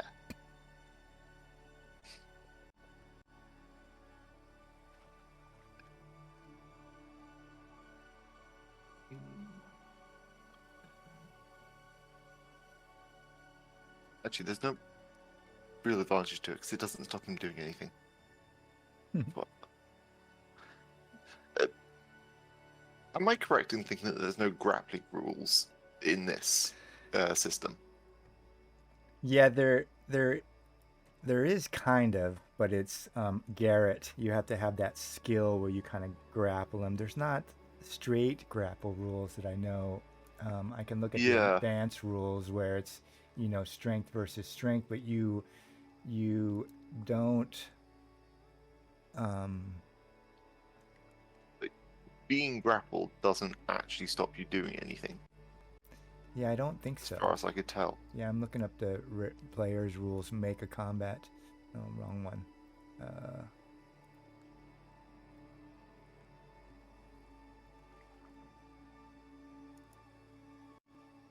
I don't think there's any particular grappling. Like, I'm looking up at the moment what you can do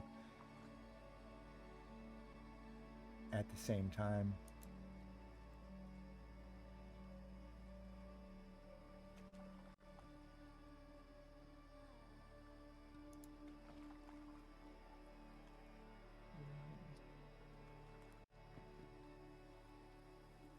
Sometimes the book is so hard to find, Yeah. like just for combat.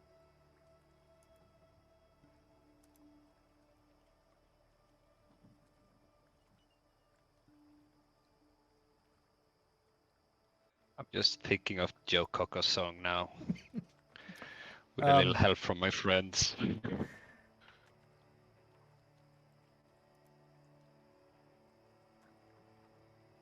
Yeah. All I can see is people house ruling it. Yeah. So I mean, you could grapple him and he doesn't get a move roll, and you could perhaps do an unarmed attack while he's grappled, and they would be a strong versus strong test just to move, but it doesn't necessarily mean that he can't cast a spell on you. You know, yeah, there's no that's more my greater concern. right. So let's bonk a mother trucker. So what happens? What do you do? That is terrible, terrible damage. 1, 2, 3, 2. Dice are against you, Kandu. The lowest rolls you could Yeah. possibly get. A 1 on your 8. I mean, it's a fair rolls on your, well, on your D. Both your D8s are terrible. What happens as you strike him?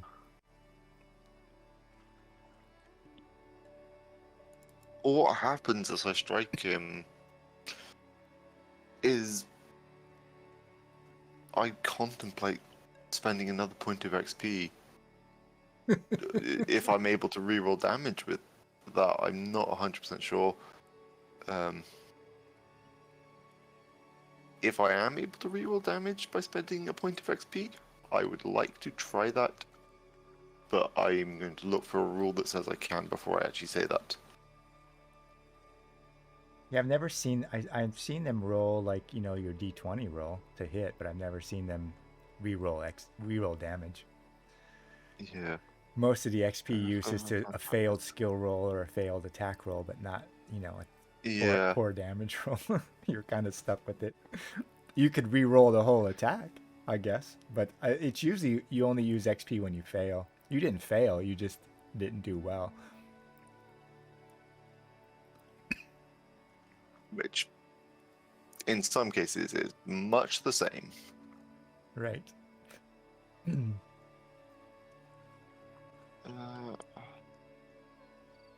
Where's the fancy extra rules?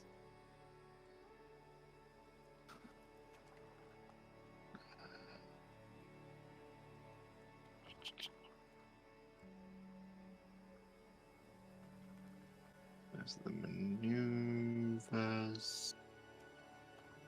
Not what I want. They're like right at the front, aren't they?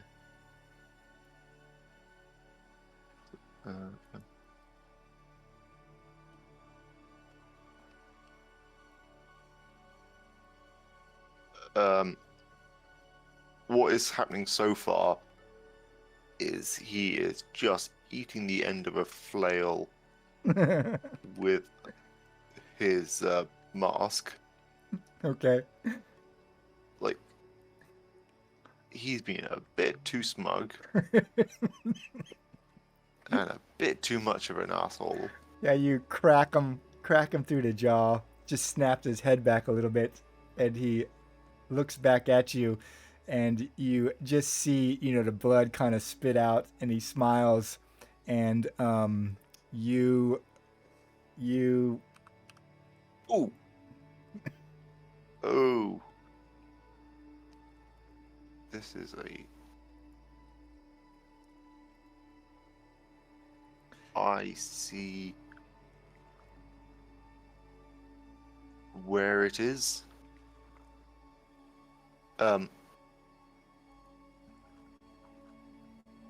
it is a feat as part of heroic gaming. So, obviously, you are well within your rights to say no to this. Yeah, no at the moment. I'll have to look That's up fair the enough. feat. So, go ahead. Yeah, I'll post what it is in the chat, just because it's the very first option. And we'll go to the first round of combat. Kondu, you're still burning. You can put out that fire as a action, or you can let it burn. If you take time to put out the fire, then you lose your action or combat action to do that. Yeah. I took 6 damage running through in the first place, didn't I? Yeah. Okay. Gonna drop down my hit points. And I am gonna bonk a mofo again. Okay.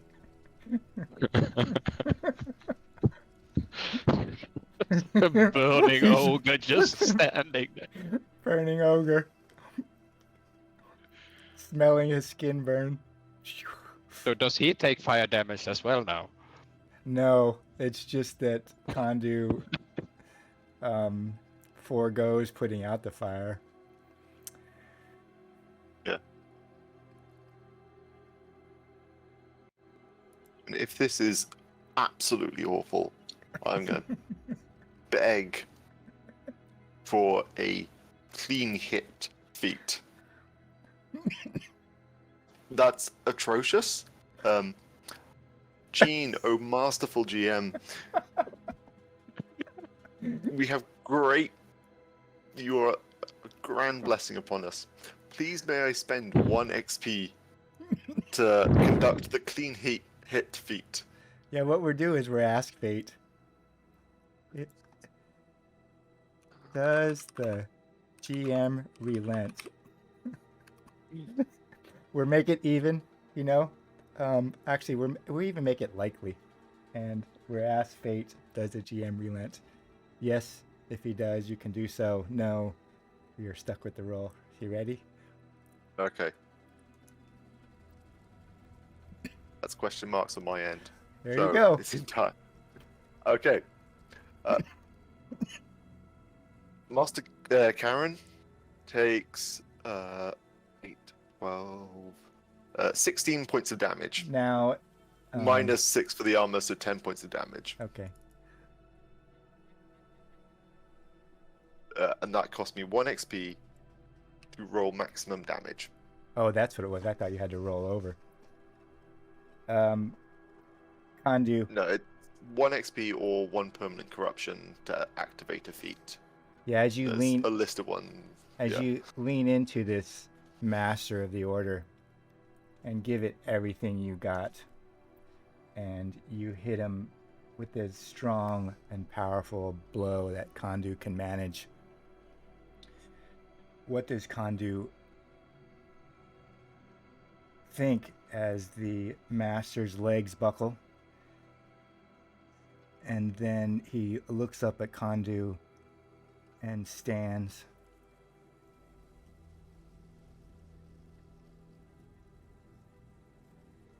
That wasn't even his pain threshold? Fuck. Oh yeah, he probably does have a pain threshold. So, right, let's say he buckles down to his knees and, just kind of looks up at you and gets this flicker of a grin on his face.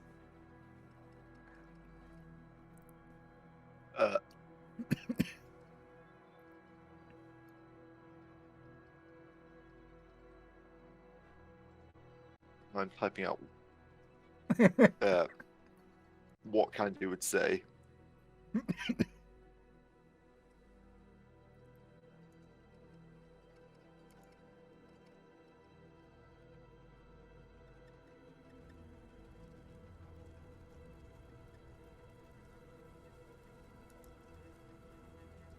Uh, so I'd like to try and hit him again with the pain threshold free attack. Sure.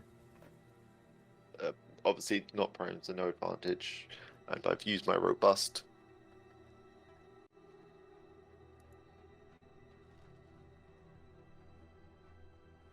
That is nice. me done. Yeah, Kandu, you hit him again. He goes down to one arm. There's this huge gash across his head. He's bleeding onto the deck of the ship, and you see him shudder. This pool of blood starts to form around him, and he's still alive. Just by a whisper, by a single thread of fate, Kandu doesn't kill this master of order as he charges across and is burning. Mm-hmm. You didn't take time to put the fire out, and so you can make a resolute check. If you fail your resolute check, you take 1d12, and if you make your resolute check, you do 1d6. Oh wow, that is nasty. Okay, so roll 1d6. You take 5 more damage as you burn. The master of the order barely lifts his chin towards Kandu, and there's these rush of words that come out of him. And let's see what happens. Is he successful? Actually, I gotta look up see what he. Okay. There's these silent words that come bubbling over the blood that comes out of it. He's missing more of his teeth, and he kind of looks up at, bobble-headed at Kandu, and the words come out.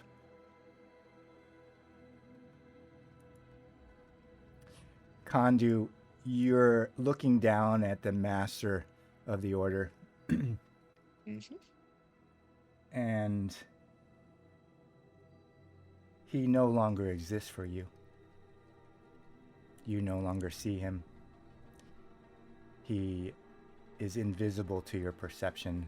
It's not that you think he's disappeared or is spirited off, but he is no longer there, no longer in your perception, no longer in that space. And you just see him look up.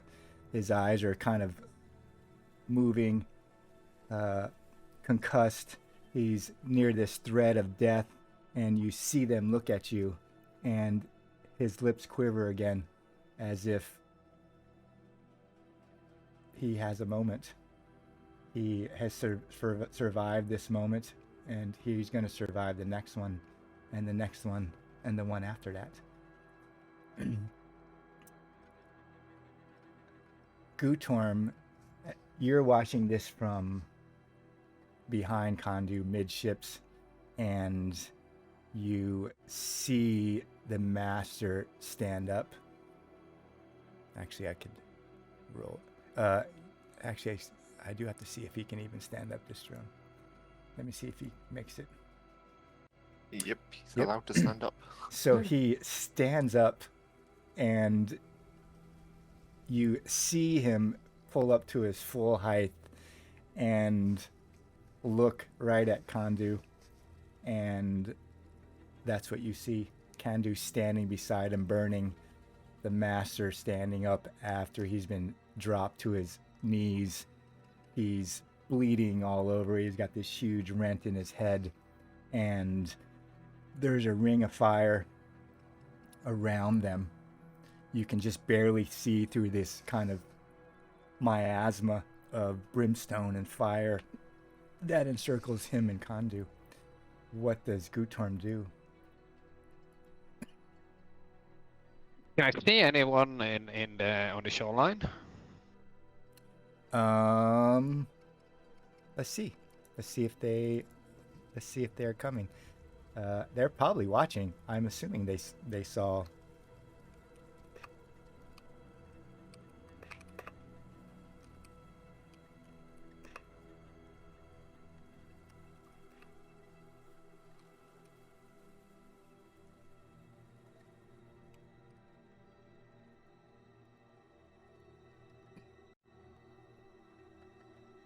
Right. You look over the edge of the ship, and Lazarus and Eri-Las are right there at the edge of the forest, and you see Eri-Las flick his bow out, going to grab an arrow, and Lazarus comes bounding across and wading out into the river with his thin sword out. He's going to have to get through the river and through the small current and even swim the last couple feet to get there. But you see them coming towards you. Taya behind you rises up and pulls her, has her axes in her hand and is by your side and looks down at you. The boy Unio has woken, and you see him crab, backing up from the fire that surrounds Kondu and the master of the order, and you see him crabbing back towards the front. You hear behind you Captain Joab cursing behind you, and you almost maybe see him grab Unio and try to drag him towards the front. Taya is at your side. She's got her axes in her hand, and she looks down at you as your bow and looks across to where she could just barely see the top of Kondu's head and the fire that's licking around him. And she just says in Ambrian, which you probably don't understand, damn bad idea. Damn bad idea. What does Gutorm do? So I can't see them through the fire. You can see, but if you try to shoot through the fire that, it may not work at all. The priest themselves is not within your line of sight. You can't see him through the wall of fire. The only reason you might know where he is where Kondu is, like the top of his head. You just barely see the top of his head.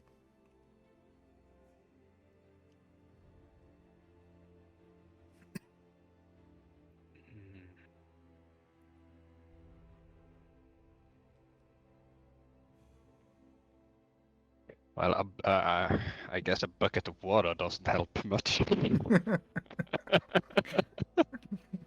While you're standing there watching, you realize that the ship itself isn't catching fire. Like, there's a tiny little space between the bottom of this fire circle and the ship. It's hot, and maybe there's a little bit of smoke or bubbling, but the deck of the ship is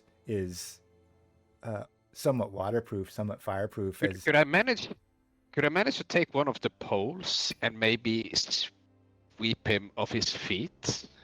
Yeah, I don't think so. Like, you can't really see him, and it would really be a blind, swing. Yeah. You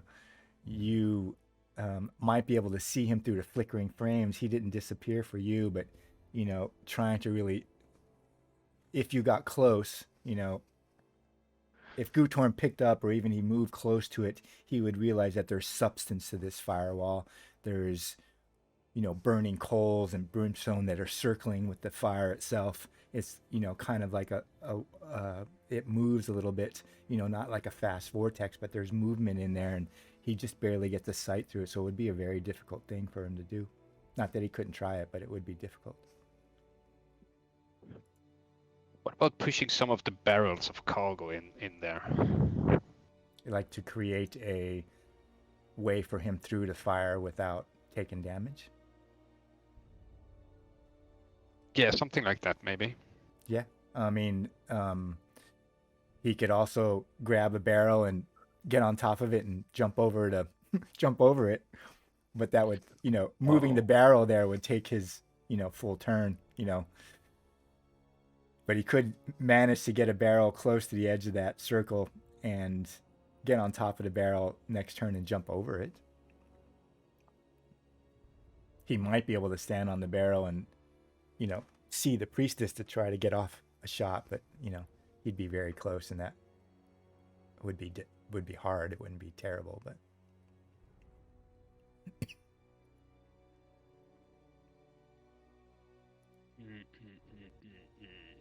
I don't want to go through the fire because my the risk of doing D12 on good arm would be good. It's only a D12 of damage. You Yeah, could but roll a what do 1. I have? Like, It's just that you're on fire. yeah, that's the problem. Gutorm, And my daggers is just a little bit too low on damage to go through that armor. What should I do?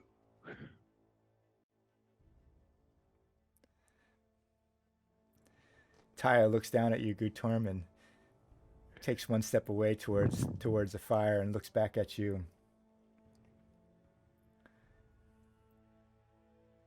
I'm either going through that fire, Gutorm, or unless you have a better idea. And you can see it that she's telling the truth, that she's going to dive through that fire regardless of what the danger may be. She's got this glint and shine in her eyes. So could I maybe manage to roll that barrel or something into the fire and if she is gonna attack anyway? You mean like roll the barrel and she comes in behind it? Is that what you're talking about? Yeah, something like that. I think you could try to do that to lessen the potential that Taya would. I'm gonna try and do that. Okay. She helps you turn over a barrel, and you start rolling it.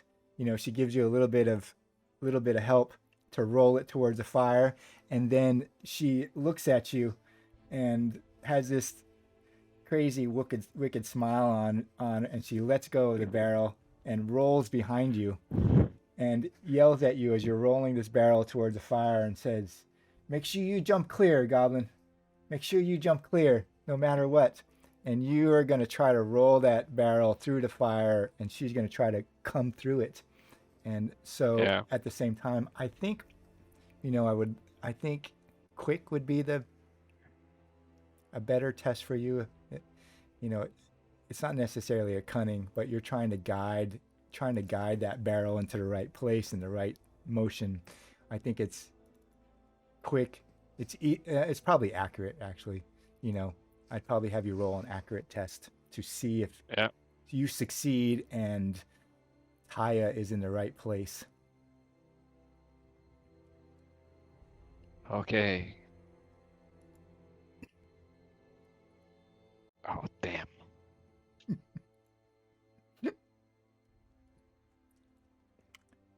You're going to let that stand? Yeah, I can't do anything about it. Okay. I don't have any XP to spend. Taya goes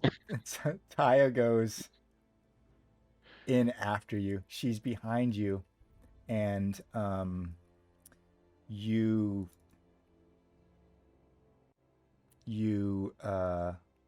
feel her, and something happens. You don't dive out of the way fast enough, Gutorm.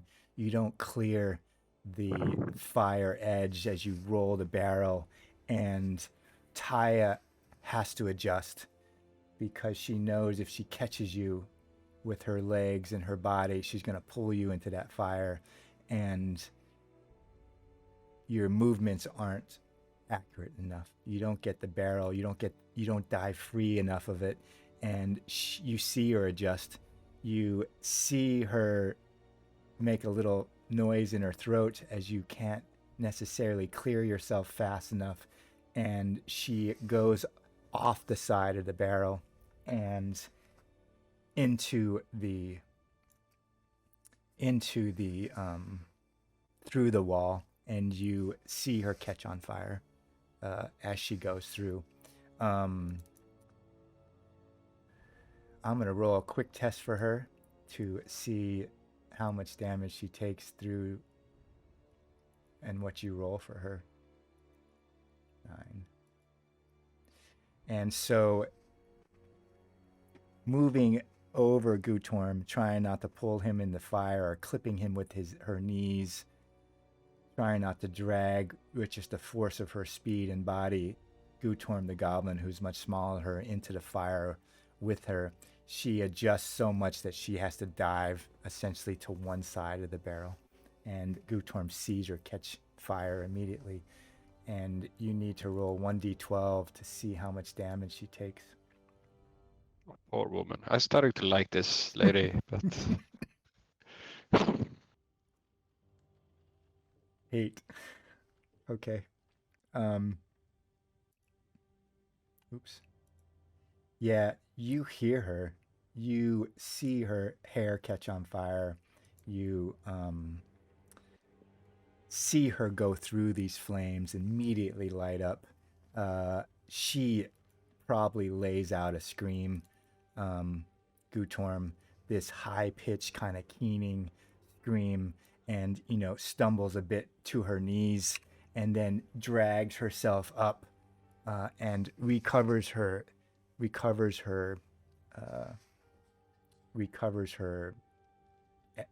axes, kind of teetering there. Kondu sees her come through the fire and immediately go to ground. She's lit up everywhere. Her hair starts to burning off. Her clothes catch on fire. The skin on her hands bubble up, and she drops her axes and kind of falls to the ground to her knees, looks up at you, as she's screaming on fire, and just picks up her axes and stands up.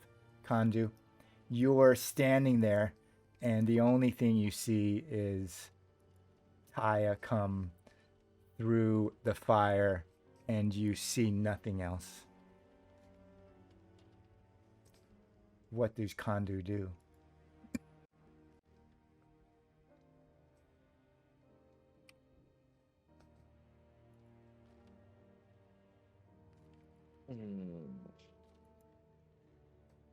I can't see him. No, you cannot.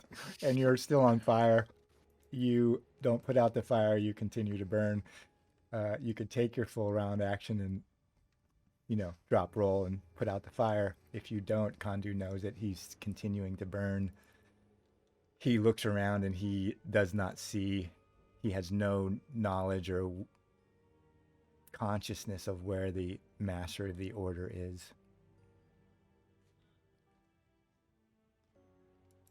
Right. Okay. Kandu is gonna start patting himself down.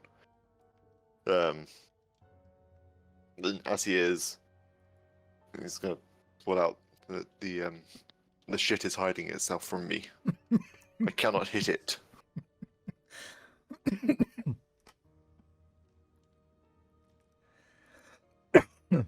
So stay where I am, but action to put myself out. Okay. So I don't carry on burning and letting everyone know that I can't see him.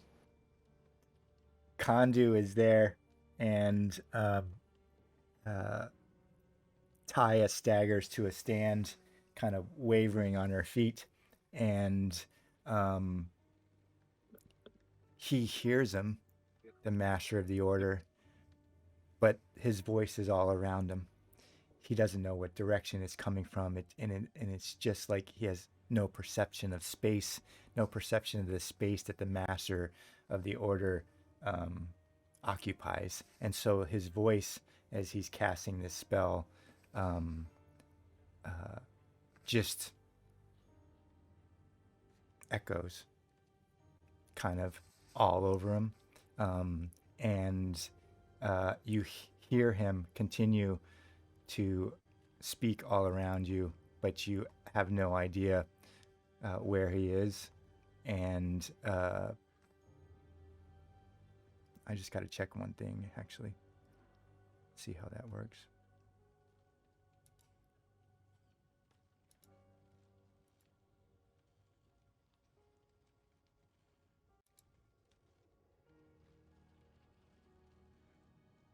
Okay.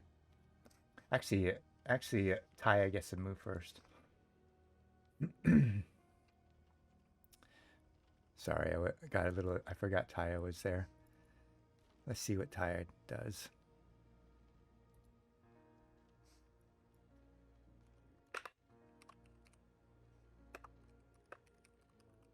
What a mess we made. It's one man. And 24 minutes over when I was meant to go to bed. Oh, sorry. It's fine. It's fine. I should have said so earlier. Yeah, we could have stopped right there. And we can do that. We can stop right now. That's fine. Leave you in the midst If you of were that. about to have Taya kill him, then The question I'm asking is that does Taya save herself or does she protect Kandu? Taya can see that Kandu has no idea where the priest is. She can tell by the way that you are just standing there and he's right next to you, Kandu. Damn it, ogre. He's standing right next to you. And she realizes that you don't perceive him. And she understands what that means as a queen spy, as a spy for the Queen of Ambria. And she has to make a decision whether she pats herself down and lives another day or whether she protects you from this master of the order with whom she was giving a task by the queen.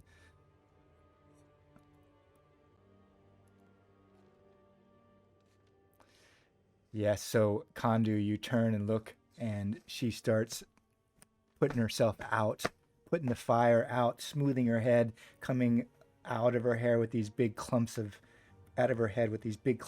hair as they burn off, and she is wiping down the fire, trying to get it off with you. She sets one of her axes down as she's clearing the fire, so that she doesn't die or it doesn't take anything. You hear this. You hear his voice all around you. You see his voice, and he whispers to you in a language you know. It's not a barbarian language, and it's not an Ambrian language, because, Kandu, you can't hide that thing from him. And he says, time to die. You... Actually... there we go. We'll see what happens. You're going to be able to see him after this, Kandu. okay. It's just a matter of whether you stay on your feet until next round. He needs to roll a resolute versus quick test. Resolute versus quick. I mean, quick is nothing. Well, you never know what the dice will say. Wow, he rolled, what, a 3? Ooh. It wouldn't matter anyways. Kandu, the edge of the fire detaches.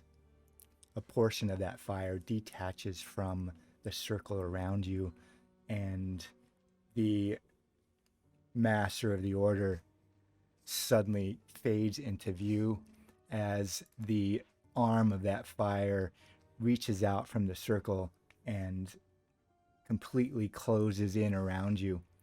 And you're on fire again. It swirls around you, this brimstone cascade, as it's swirling all around you. And you need to roll a 1d12. My God.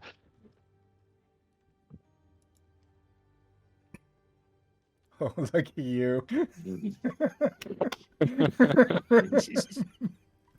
Whoa.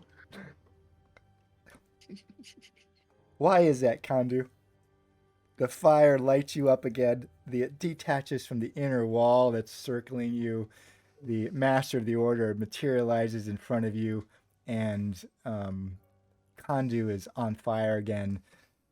But the amount that it affects his body and bones is less than you would expect.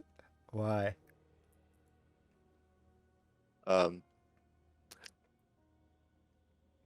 Trolls are a naturally violent species. They are born to fight. Like, most people only ever encounter rage roll. So Kandu is going to look back, smile down at the man, and say, "There you are." As Lork the player disappears, in trusting that this is going to go one direction. Do you want us to stop and just restart next week? Or you want us to play it out? I'd hate to kill Calendar without you here. I am going to entrust it to Eugene. Okay. Because there are at least 3 attacks to get 1 damage in. Yeah. But thank you very much. All right. Have a great. I'm glad you stayed, but have a great weekend. Yeah, you too. See ya. Gutorm, you're outside the edge of the fire. You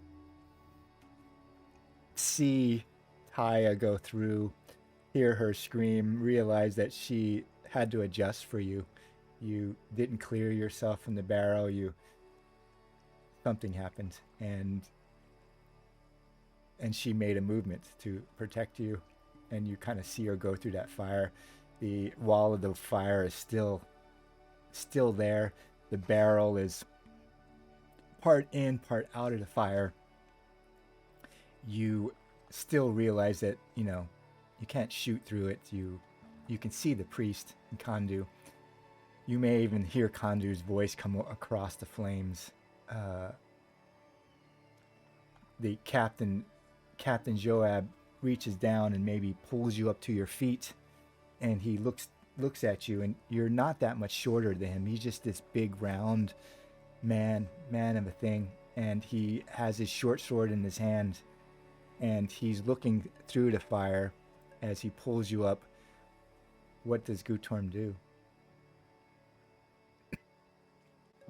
So I can't shoot through the fire.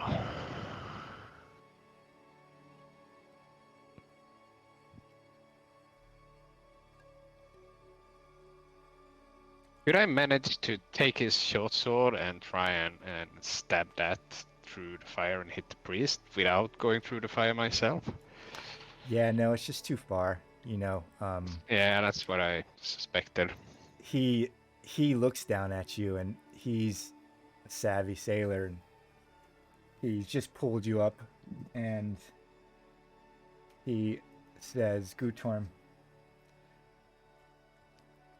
we either wait here, we run through the fire, or I could try to throw your skinny ass over.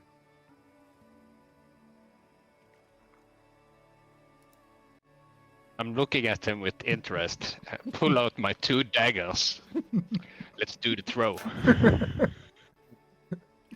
All right. The captain looks at you, and he goes, "Damn right," and he drives his short sword into the planks of the ship deck, and it kind of stands there, and then he grabs the scruff behind your neck, and you feel him grab the back of your pants, your back of your breeches, and you got both of your daggers in your hand, and he goes, "Ready to fly, goblins? Ready to fly?" Ready to fly. All right. And I'm going to roll a check to see how good he is to throw first, just to see if it gives you a bonus on your quick roll. Really. I will say his strength is about that. Yeah, so he throws you over, heaves you up, and goes in a circle. And then you hear him heave, and he throws you up. You're thrown towards the top of rim of the fire. You realize that you may clip it. You may clip that firewall. You might hear him curse or sigh or something as you fly through the air at the edge of that fire. And Gutorm needs to make a quick roll to somehow avoid it. All right. Yeah. How does he do that? He's like thrown towards a fire at the top rim of the fire. What does it look like when he avoids it with both daggers in his hand? You can see him. He flies over the fire, and when he sees that, he just crouches together like a little acrobatic style. Like in a small ball, like he makes himself as small as possible. Yeah, like a small ball. Yeah. Okay. You land, right next to Taya, on your feet with your daggers in your hand. You see Taya putting out her flame, and she looks terrible. Gutorm, her face is bubbled, her hair is falling out. She's got this swash of redness across where her auburn hair was. Her arms are bubbled up and burned. You can smell her where she is, and she's patting herself down as you land next to her. Thunk! And she just looks at you and wavers a little bit, and then you hear her say, "Glad you could join us, Goblin. Glad you can join us." What does Gutorm do? You can have your movement and combat action as you land there. I'm going to say that Captain Joab's action was to throw you over the wall. And so you have both your movement and combat if you want. Yeah, I guess I will. I don't know if it doesn't matter in a way, but like move up behind the. Yeah, you could potentially flank him. I mean, you got enough movement to flip around and get flanking bonus, or what's called a advantage. I think that gives you a plus 2 to attack, and so that's reasonable. Yeah, that's what I'm gonna do, and try and attack him with my daggers. It's gonna be hard to get through that armor, but I still gotta try. That's what I'm here for. So that's between attacks. Yeah, so you just target him, and then when you roll your attack, I would just give yourself a plus 2 for, flanking, for positioning, Yeah, and it's 2 attacks, so. Yeah, I put you kind of like where you are. Should I check the advantage, or are you just giving a plus 2? I think that it is a plus 2, correct? Not advantage. It's because advantage you roll 2 die, right? Yeah, I think so. Yeah. So they just put in a plus 2 then. Yeah, I think it's just a manual plus 2. Favor. Well, let me see. I think does it say advantage and favor? Let me pull up the twin attacks. Let me select him, and let me see what your twin attack says. Oh, it's just. Yeah, so you do your dagger. You would attack with your dagger, right? Yeah. Yeah, you can click advantage. That's right. Favor is when you roll 2 dice, I think. Yeah. So and he has to defend against both attacks. Do I get advantage in both attacks then? Yes. Okay, cool.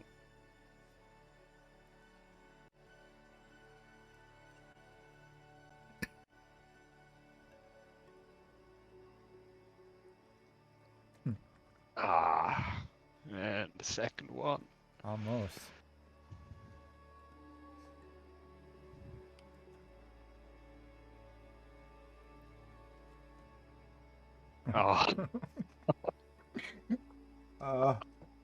Almost. You strike at him, Gutorm, and his habit, his cloth, the robes he's wearing, you just feel your dagger skitter across it, almost like it's chainmail, almost like it's made of thread of metal or something, but it's just cloth. It's just, a master of the Church of Prios. Gutorm wouldn't understand that necessarily, but Taya probably does, that your daggers just skitter across them altogether. And we go to Kondu. I will roll his attack. He rolls his flail. Let's see what happens. He gets advantage because you're on the other side. And we'll see. Oh, no. Ooh, no, no, no. Can't do.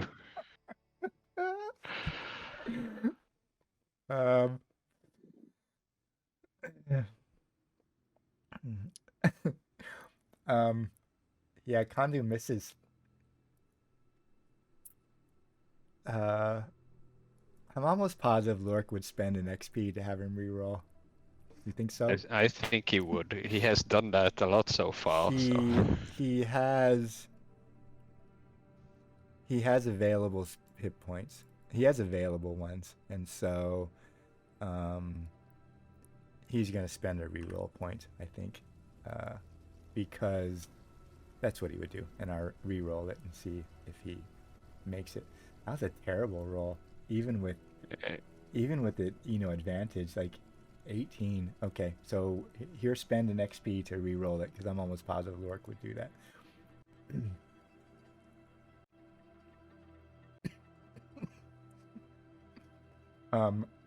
Kandu flails, goes around. You hear it, the chain and the flail, swoop, and the priest master of Prios ducks a little bit, and then Kandu flicks it and brings it down on the master of Prios's skull, and he just kind of crumples. Gutorm is standing there, and he notices that immediately when Kandu's flail hits him, the fire around the circle dies, like snaps out, winks out, like bloop, and all Gutorm sees is the priest kind of fall, and the fire and brimstone around him winks out, and he hears Taya behind him have a sigh of relief and kind of sink down to her knees, and he can smell her burning flesh in her hair. What does Gutorm do as Kandu puts the master of the order down?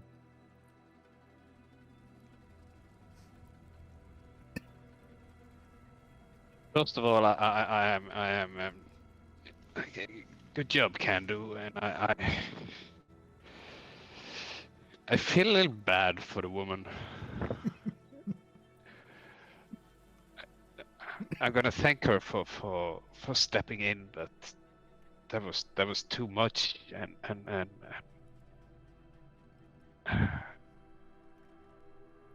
I guess touching her would be a good thing right now. Yeah, Gutorm, you're looking for a place to touch. She's really badly burned. You're looking for a place to touch, and you're standing there. She's kind of slunk down on her butt, and she's rolled over a little bit so that she's, even, like, because she's slumped. She's nearly as, just about as tall as Gutorm. And you hear Captain Joab come towards you. You hear his big step as you're looking at her, and she's smoking. Like, her hair is smoking. She's missing most of her hair. She's burned all over. Her head is red. And she looks up at you. She picks up her other axe, and she has this flicker of a smile, and she says, "I suffered worse, Goblin. I told you this was a bad idea." Well, we made it. He's dead. And she has this little laugh, like, fate and luck, Goblin, fate and luck. Think about this, having this on your resume. The Queen's glory is upon us both. This moment, the Queen's glory is upon us both. And Captain Joab makes her side and looks down at her, and he says, and he looks at you and says, "Come on, Joab, let's help her to the deck." And he puts both arms underneath her, puts his arms through her arms and crosses her chest, and she kind of lays down, lays into him, and you can just hear her breath kind of rattling. And Captain Joab says, "Gutorm, Grab her legs now. Grab her legs. Yeah, I'm grabbing her legs. And you just kind of slide her towards the middle. And Lazarus, pulls himself over the edge of the boat. He's soaking wet. He jumps forward. He's got his sword in his hand. He's looking for action. He realizes everything is done, and you could see the look on his face like he missed it. Damn, and he wasn't part of the battle. Because he was really eager. Like he swam as fast as he could. Like he's soaking wet. His hair is plastered to him, and got a sword in his hand, and he's looking forward. And Captain Joab immediately sets Taya down and pulls his sword from the deck that he had stabbed it in there as Lazarus kind of climbs on board because he has no idea who this man is. What does Gutorm say? Calm down, Captain. It's friendly. He's a friend.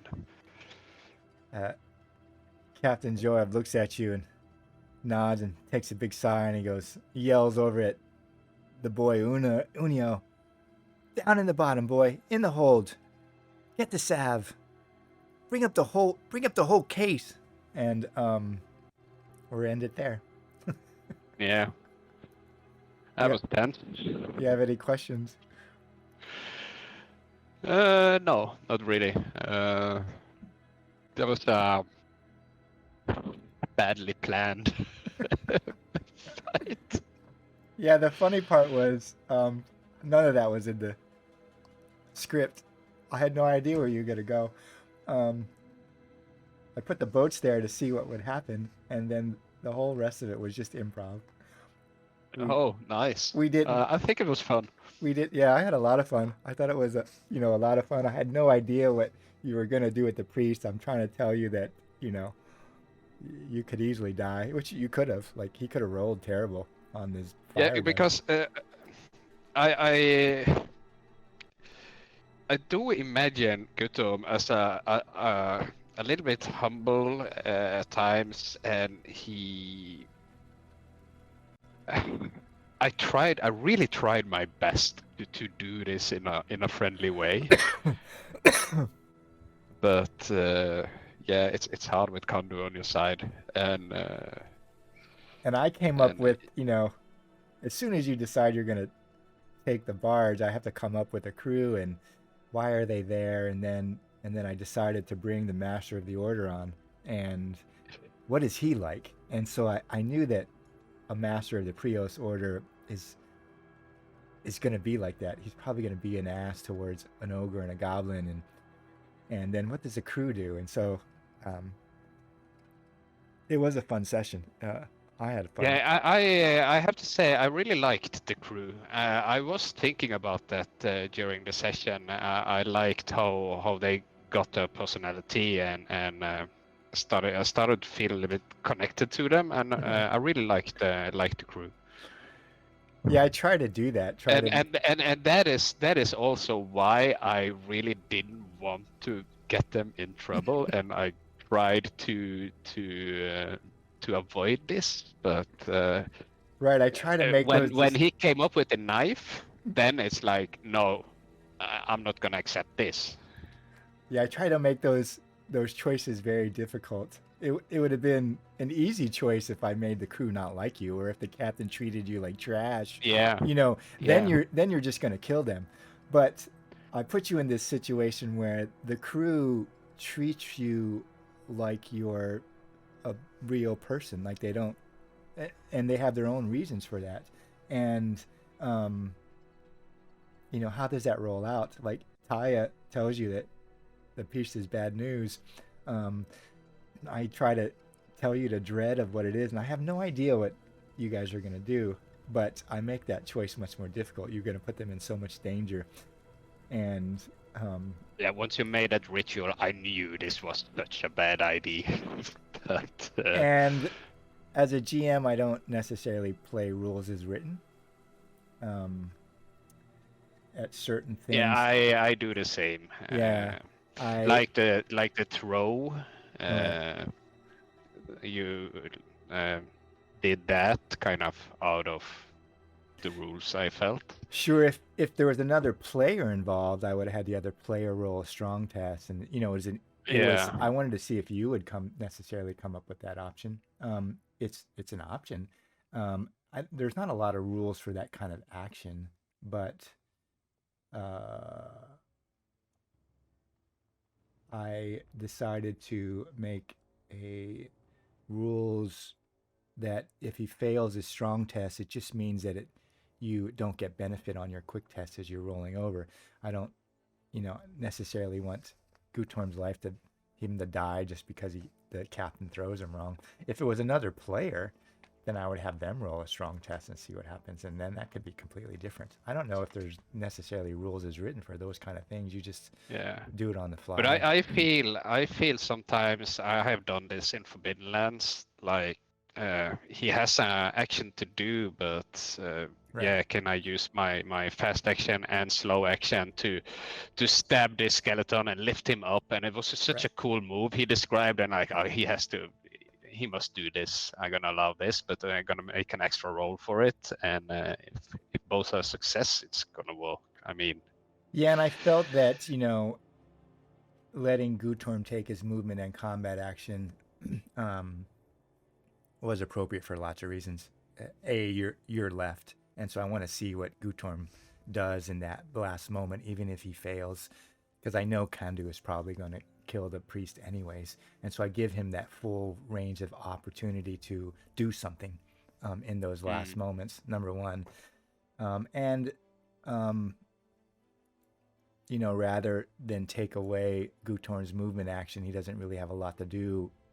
He could have thrown the daggers, I guess, but I just thought it was a much better way to end that part. Give him his full movement.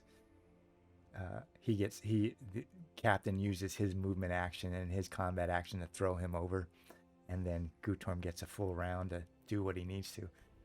And so I thought that was the best way to do it, really. Yeah. No, it was a fun session. Thanks for the session. And I had fun. I like Gutorm, so.